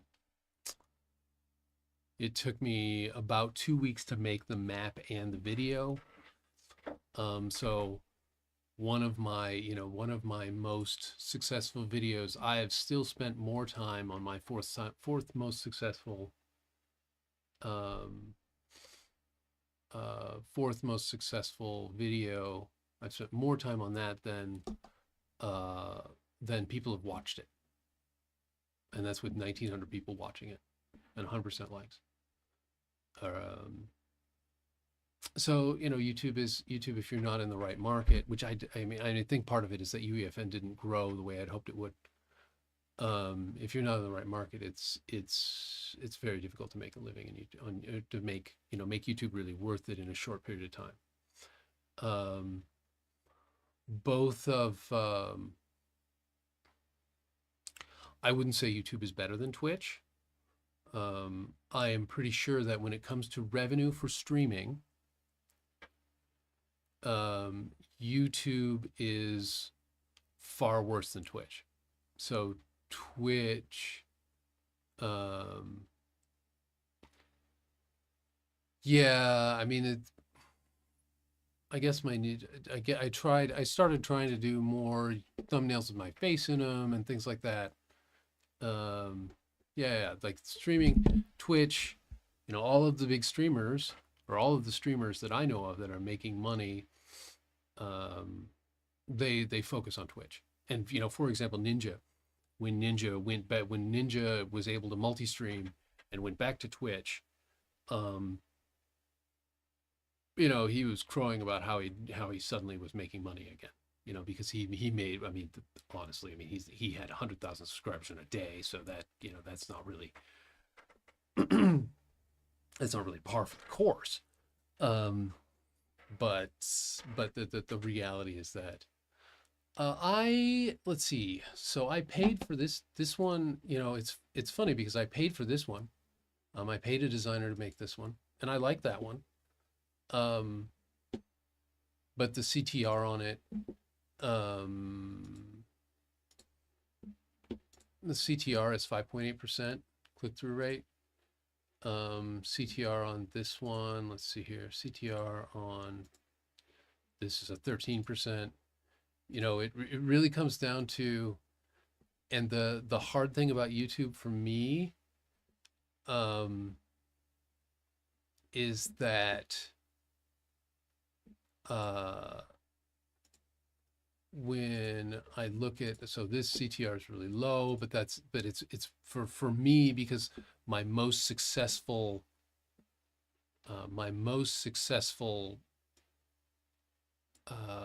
content, oh,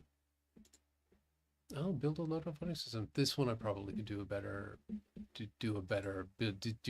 job on. That I probably could replace that I could replace that thumbnail and do better with that one, I bet.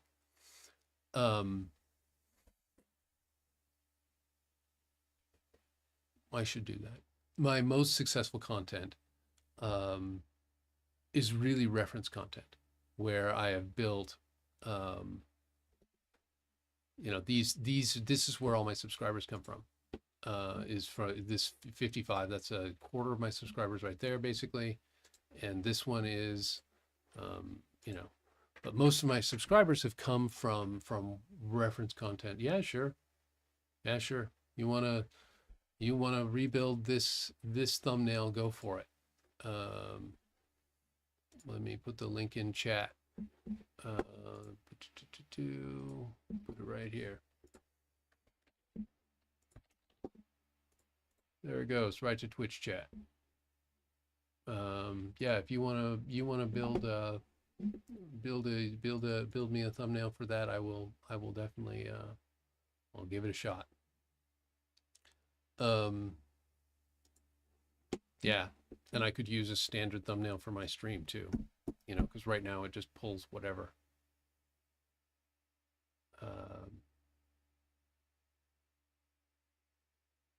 Yeah, like I've used thumbnails for my map submissions and stuff. I mean, I haven't had good luck with thumbnails. And the people that have, I was happy with one of my map submission thumbnails, but my map submission thumbnails, I paid for them because I was afraid to do them myself, and I have not been, honestly, I'm not sure how to make my thumbnails any better. I have real problems. Um, all right, March 1st. Great. Okay. Um, yeah. Yeah. I just I don't know. I mean, it's yeah, sure. Go ahead. Shoot.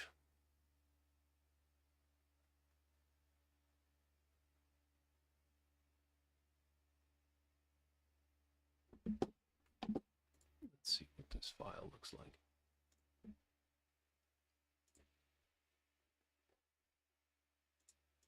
Um,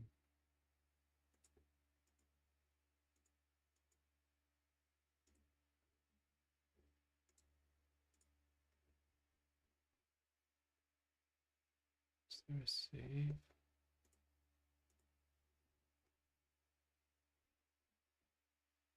Yeah, ask away. I wouldn't stream if I wasn't willing to interact with people. I'm kind of interested. I'm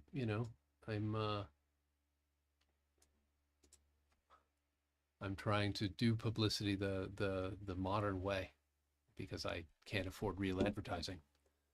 Um, this game I'm eventually going to put on Steam.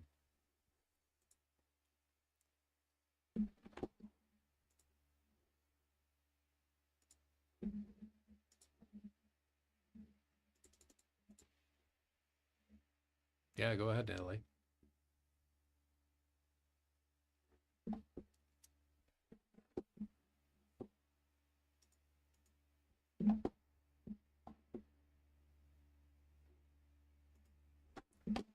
I don't promise to answer, depending on what it is, but I will try. Let's see, that's not what I'm.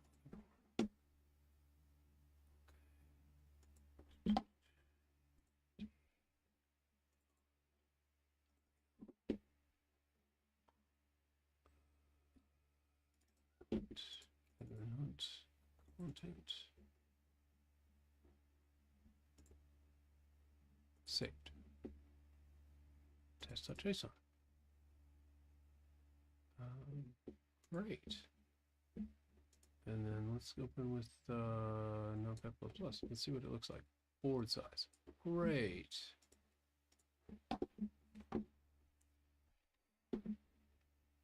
Yeah, as I said, you're welcome to ask. Um, so progress today. We've made this thing work to, oh, and then pieces to load. Um,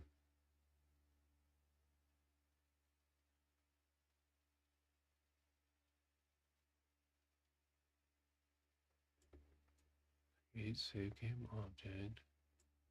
BP level save, so I can go into BP level save. And then we just need to go in right here. We need to go to the serial list of JSON. Set field. Okay. And now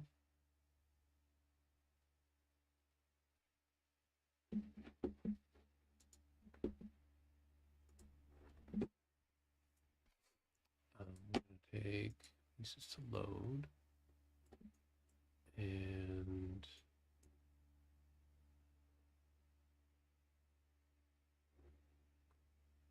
um,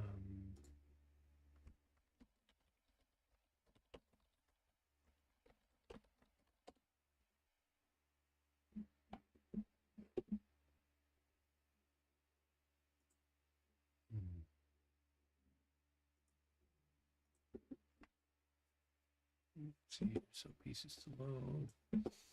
This has an output of a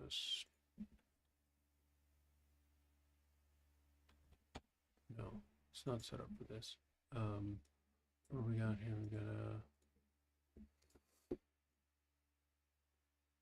JSON, serialized pieces to load. So serialized to JSON. Let's not do that. Not create for that.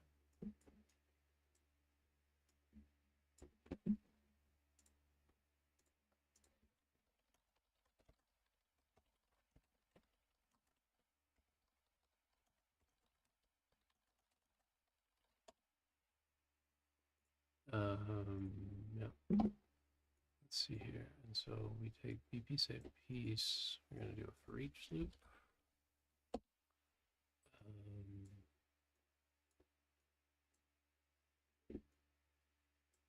And then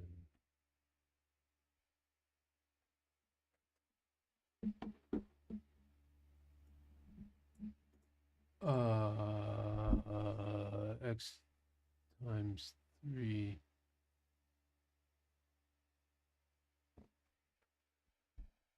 Yeah, sure.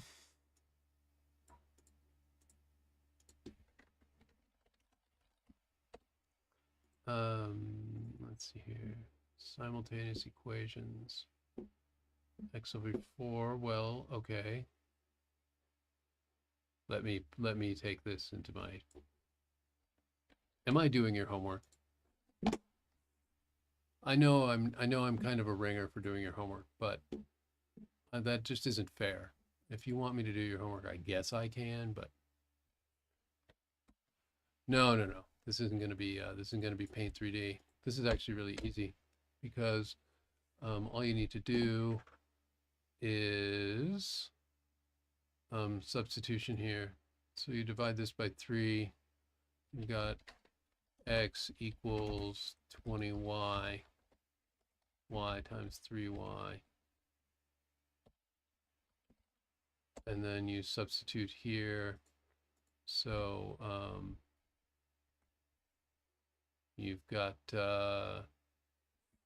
20y, 3y over 4 equals y times 15.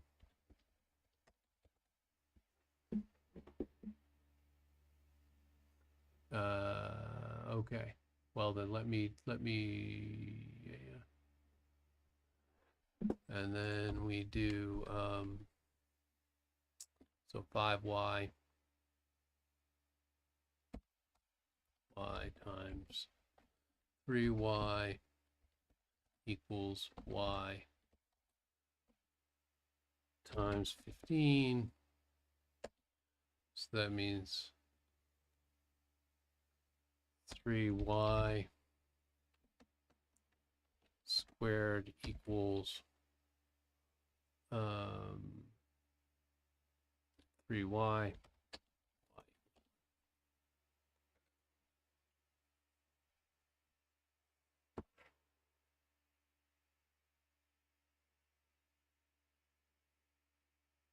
Yeah, sure. My Discord, Discord is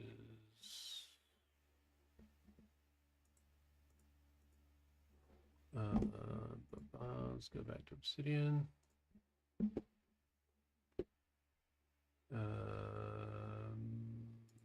Basic information here.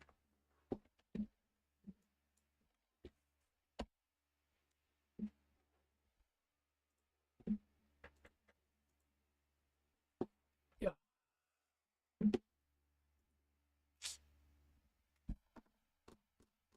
Yes. Well, I only did what's this? How much calculus did I do? Enough to become an electrical engineer. So yeah. So I should be able to do some algebra once in a while.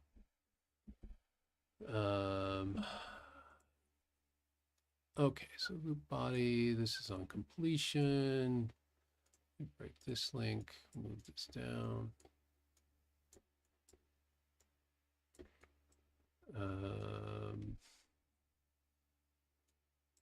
take this array, pieces to load.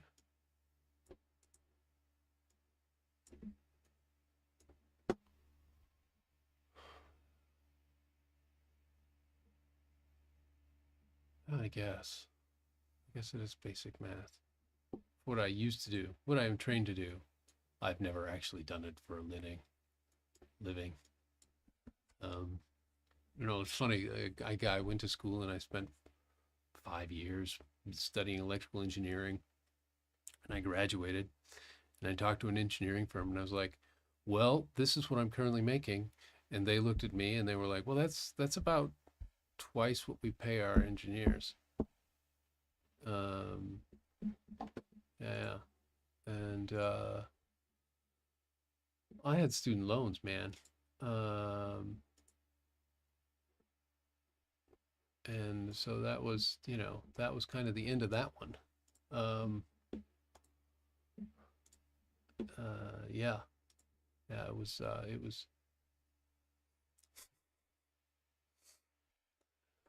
uh, yeah, it was kind of disappointing. I ended up working for a power company, doing some programming related to the power grid, but, um, and it was a mistake long term.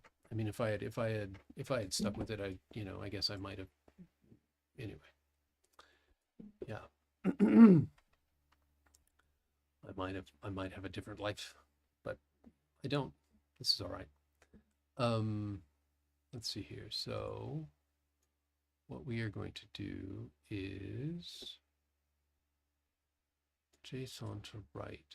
So then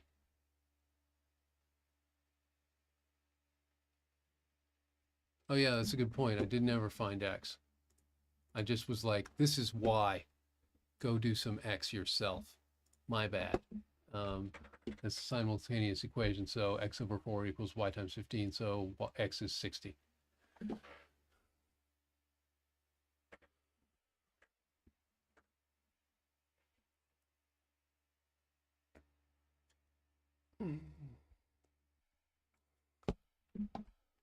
Uh, yeah, yeah.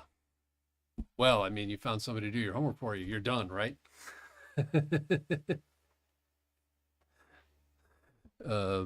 No, but good luck with your game. Good luck with your game.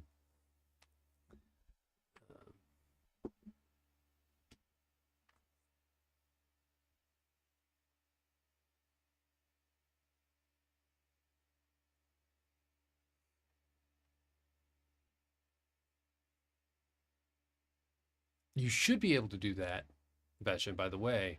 You can probably plug that into a TI-84.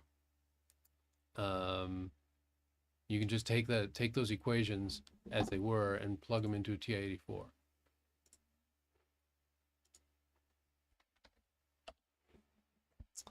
And there's an equation solver that'll just handle all that for you. Let's see here. So my loop body, let's see here. I want to pieces to load. Let's see, add set field. Okay. And then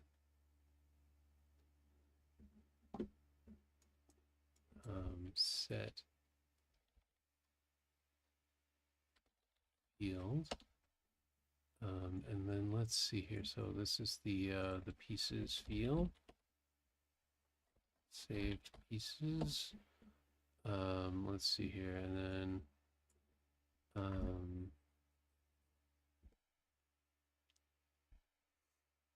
and then I wonder. Let's see here, and then let's use saved fields.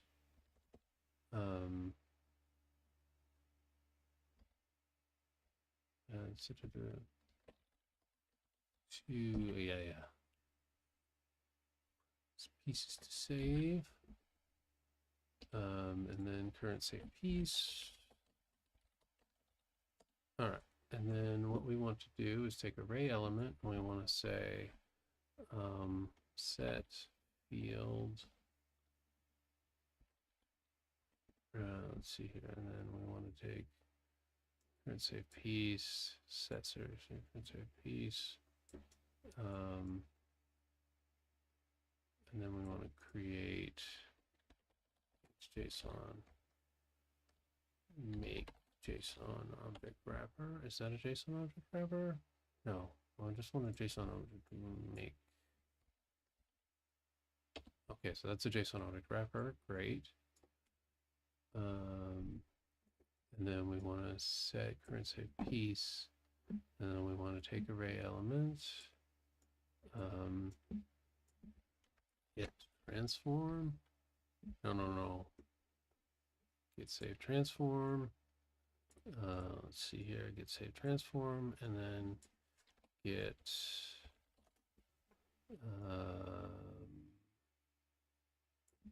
base piece type.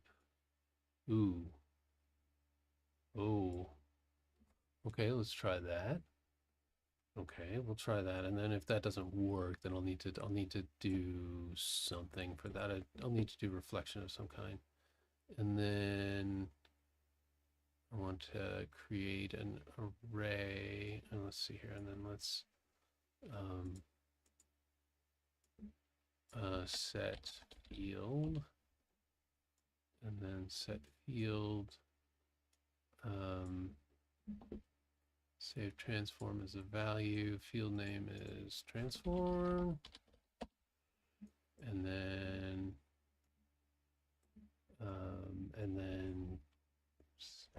field base piece type.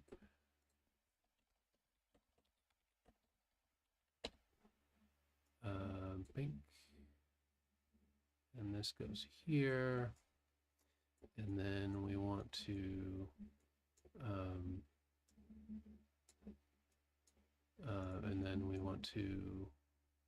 pieces to save, add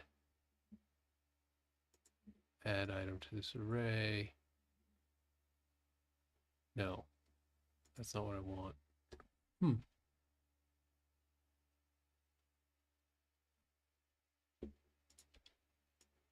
Add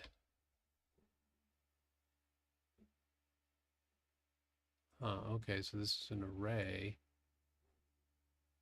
Okay, pieces to save, change variable type. Goes here, add vision, and then get current save piece, add it here. Okay. And then save pieces, get pieces to save.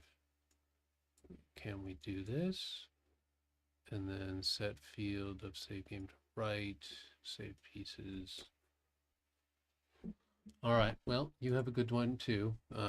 Thank you for stopping by. I really appreciate it. And I wish you the best.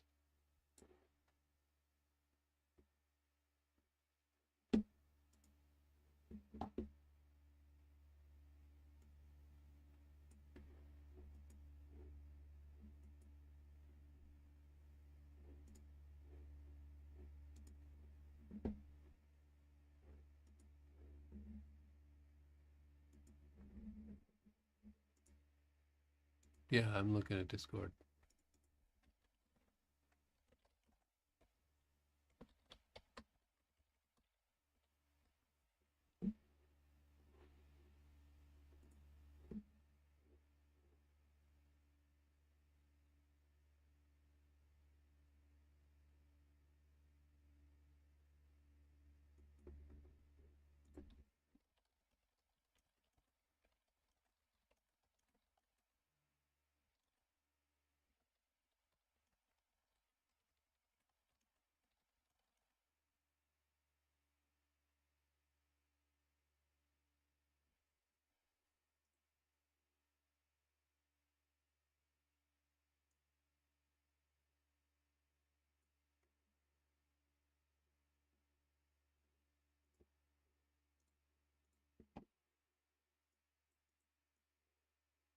Let's see what that looks like.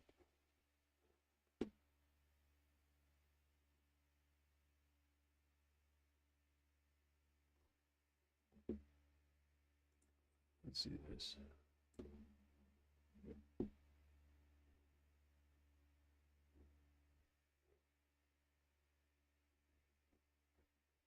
Oh. Hmm.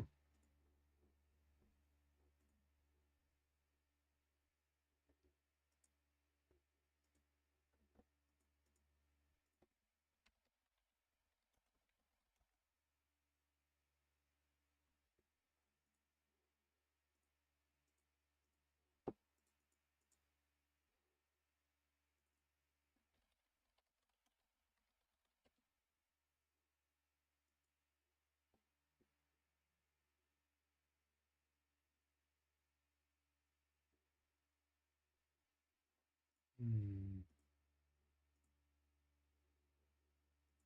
Hmm.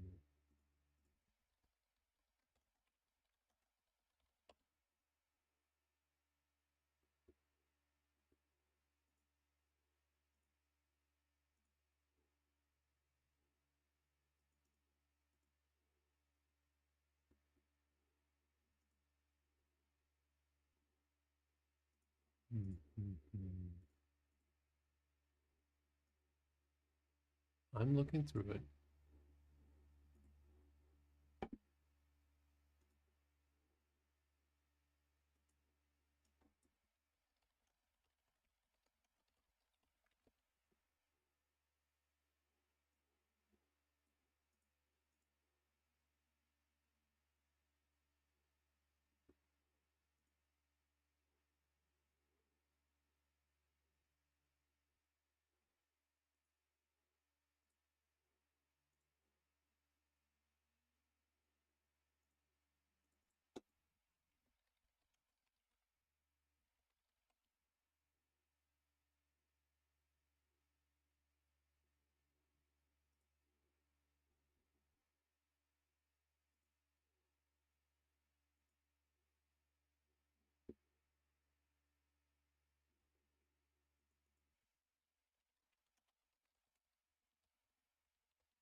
خضر وين انت وين انت؟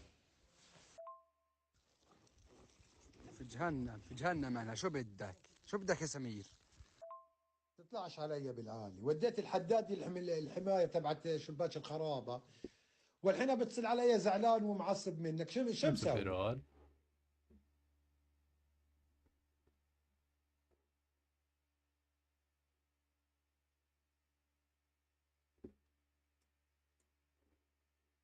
Yeah, I'm reading. I'm looking.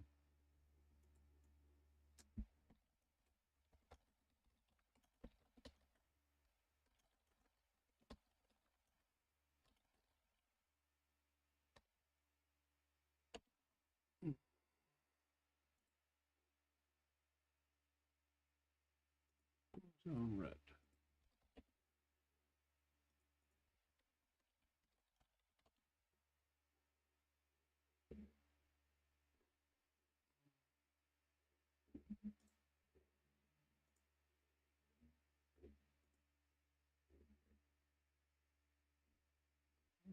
Wow.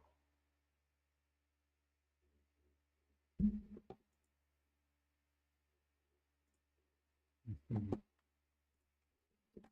Uh,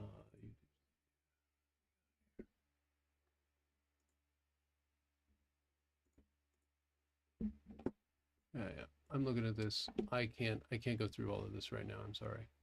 Um, bum, bum, bum, bum, bum. No, I can't give you 2 minutes on Discord right now. I'm streaming.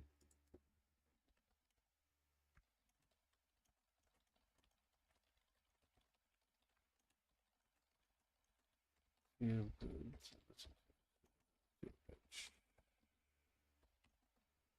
Um,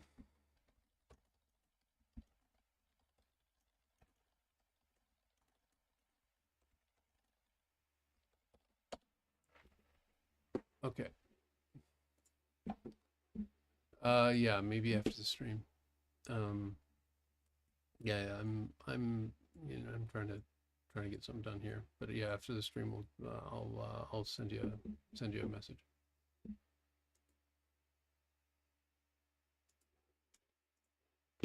Uh, yeah.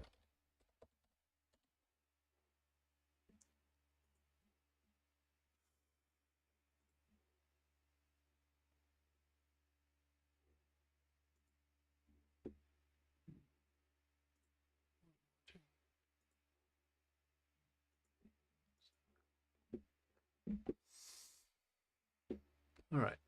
So, let's see here. Set this field, return node. Take and right. Compile and save. And this, we're going to take this, we're going to close the, oh, okay. Yeah. Okay, that, let's see what this does. Test.json. Let's see how this does.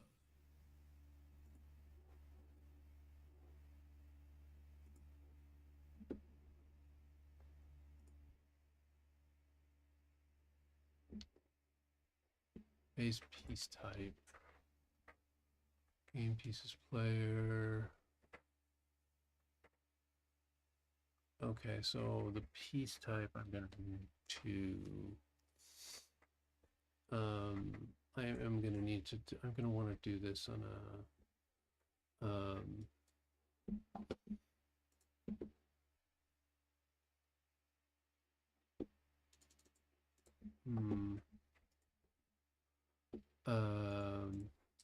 piece type. Let's see here, stop that. We're going to get the piece type here.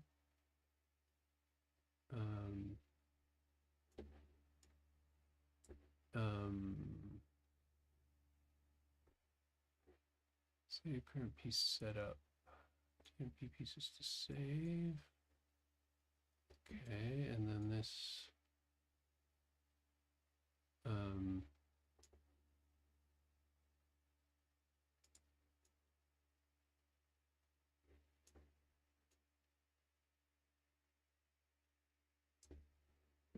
Okay, and then so the base piece type, I'm gonna need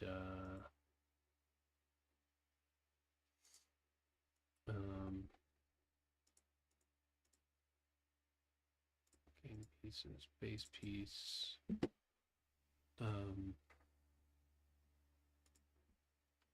base piece name. It's gonna be string.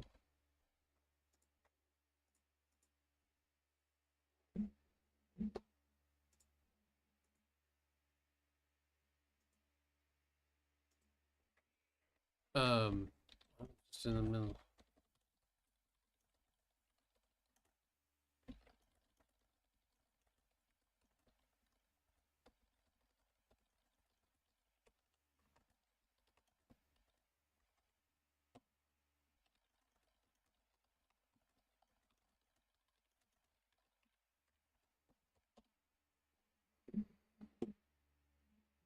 Yeah.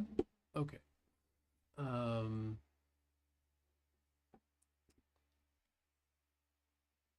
Let's see here. Base piece name. Yeah, okay. And then default base piece name here is going to be error. Base piece error. Okay. Save. And then that's going to have to be visible. And then I'm going to grab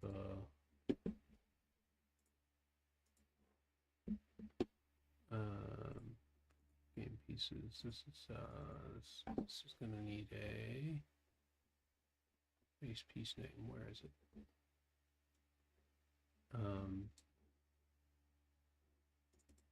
Say player.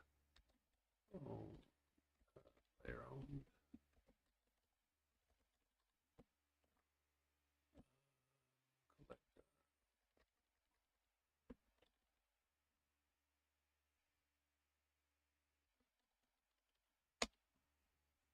Standard player piece. Oh, okay. Let's just go with the default. Default player piece.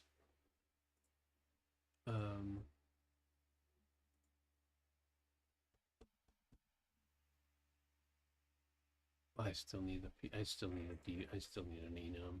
I'm gonna need an enum.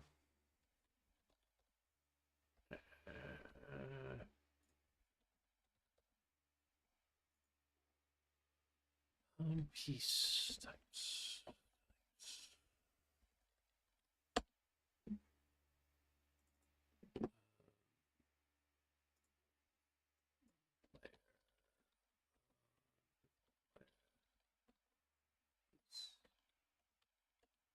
And then I've got a hazard. And I've got a goal. No, what did I call them? Objective.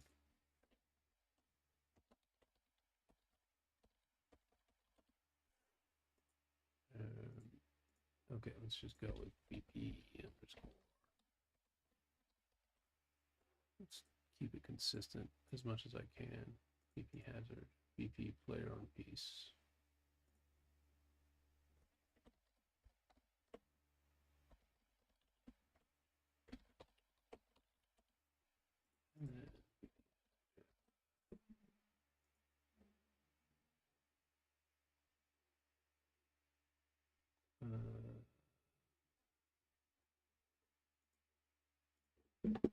Okay, then I'm going to save this.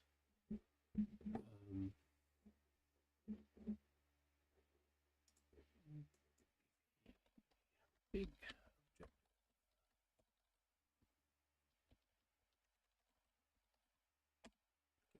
So that this is and I need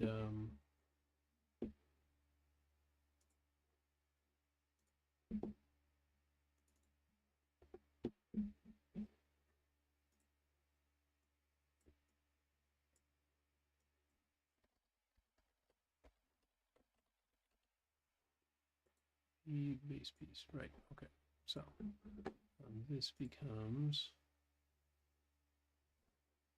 P base piece.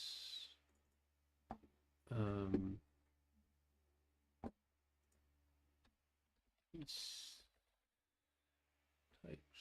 This is a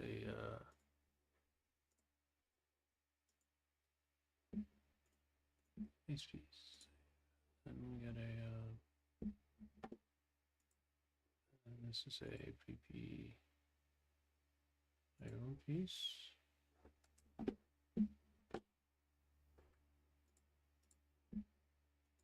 And this is a, let's see, we got a hazard, objective, objective, hazard.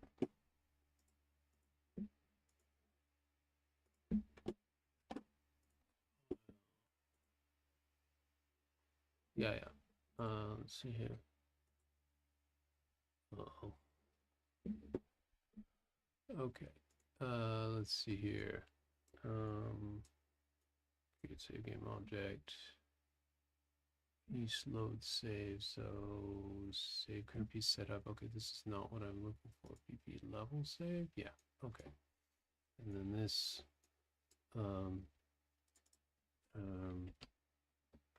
And then what did I call the enum? I called the enum. Let's type. Type. Let's just be piece type. And then get piece type. Get base piece type. Base piece type, is that what I call it? No.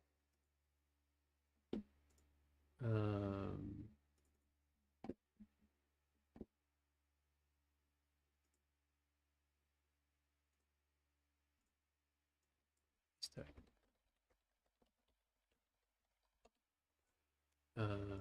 Let's see. And this and the save load needs to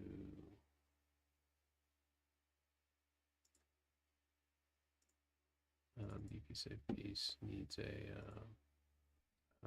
piece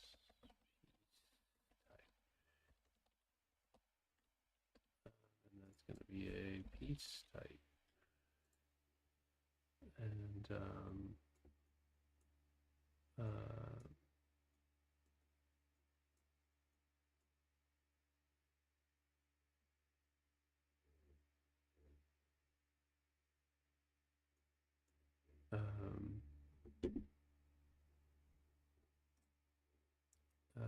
see here. We get that spawn piece, but where do I set up? I will save.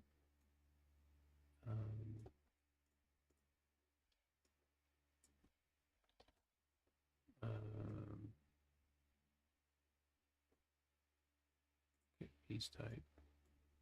Piece type goes into that. Save. Pieces to load. VP saved piece.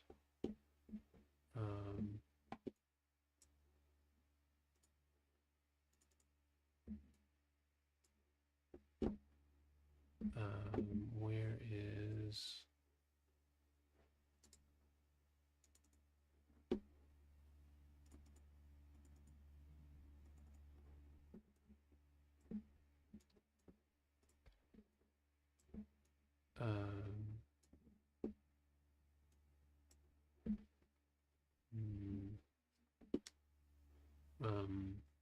yeah, okay.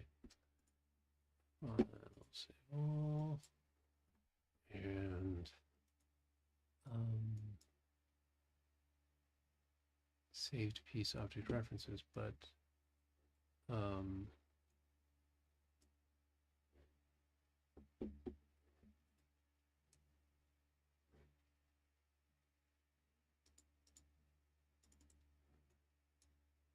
where do I call save to JSON? That must be in, so level save to JSON.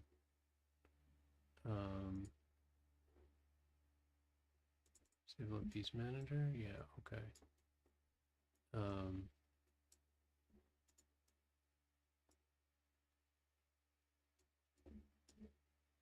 So this needs get piece type. And then this needs,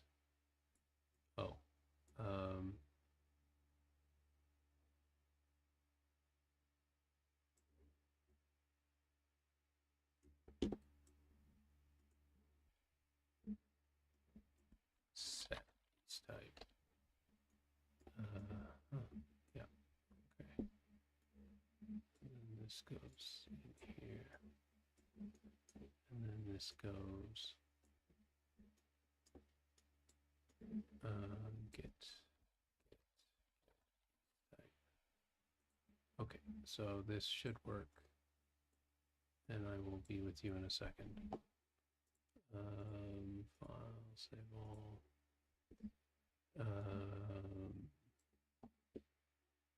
Now, go here, run, say set, and let's see what this, yeah, reload it. Piece size 3 page piece, great. Okay. Yeah, so I can save now. So I can save a board in theory. So I can start making my level editor. All right. All right. So folks, I am talking to myself and one other person to the best of my knowledge. And I will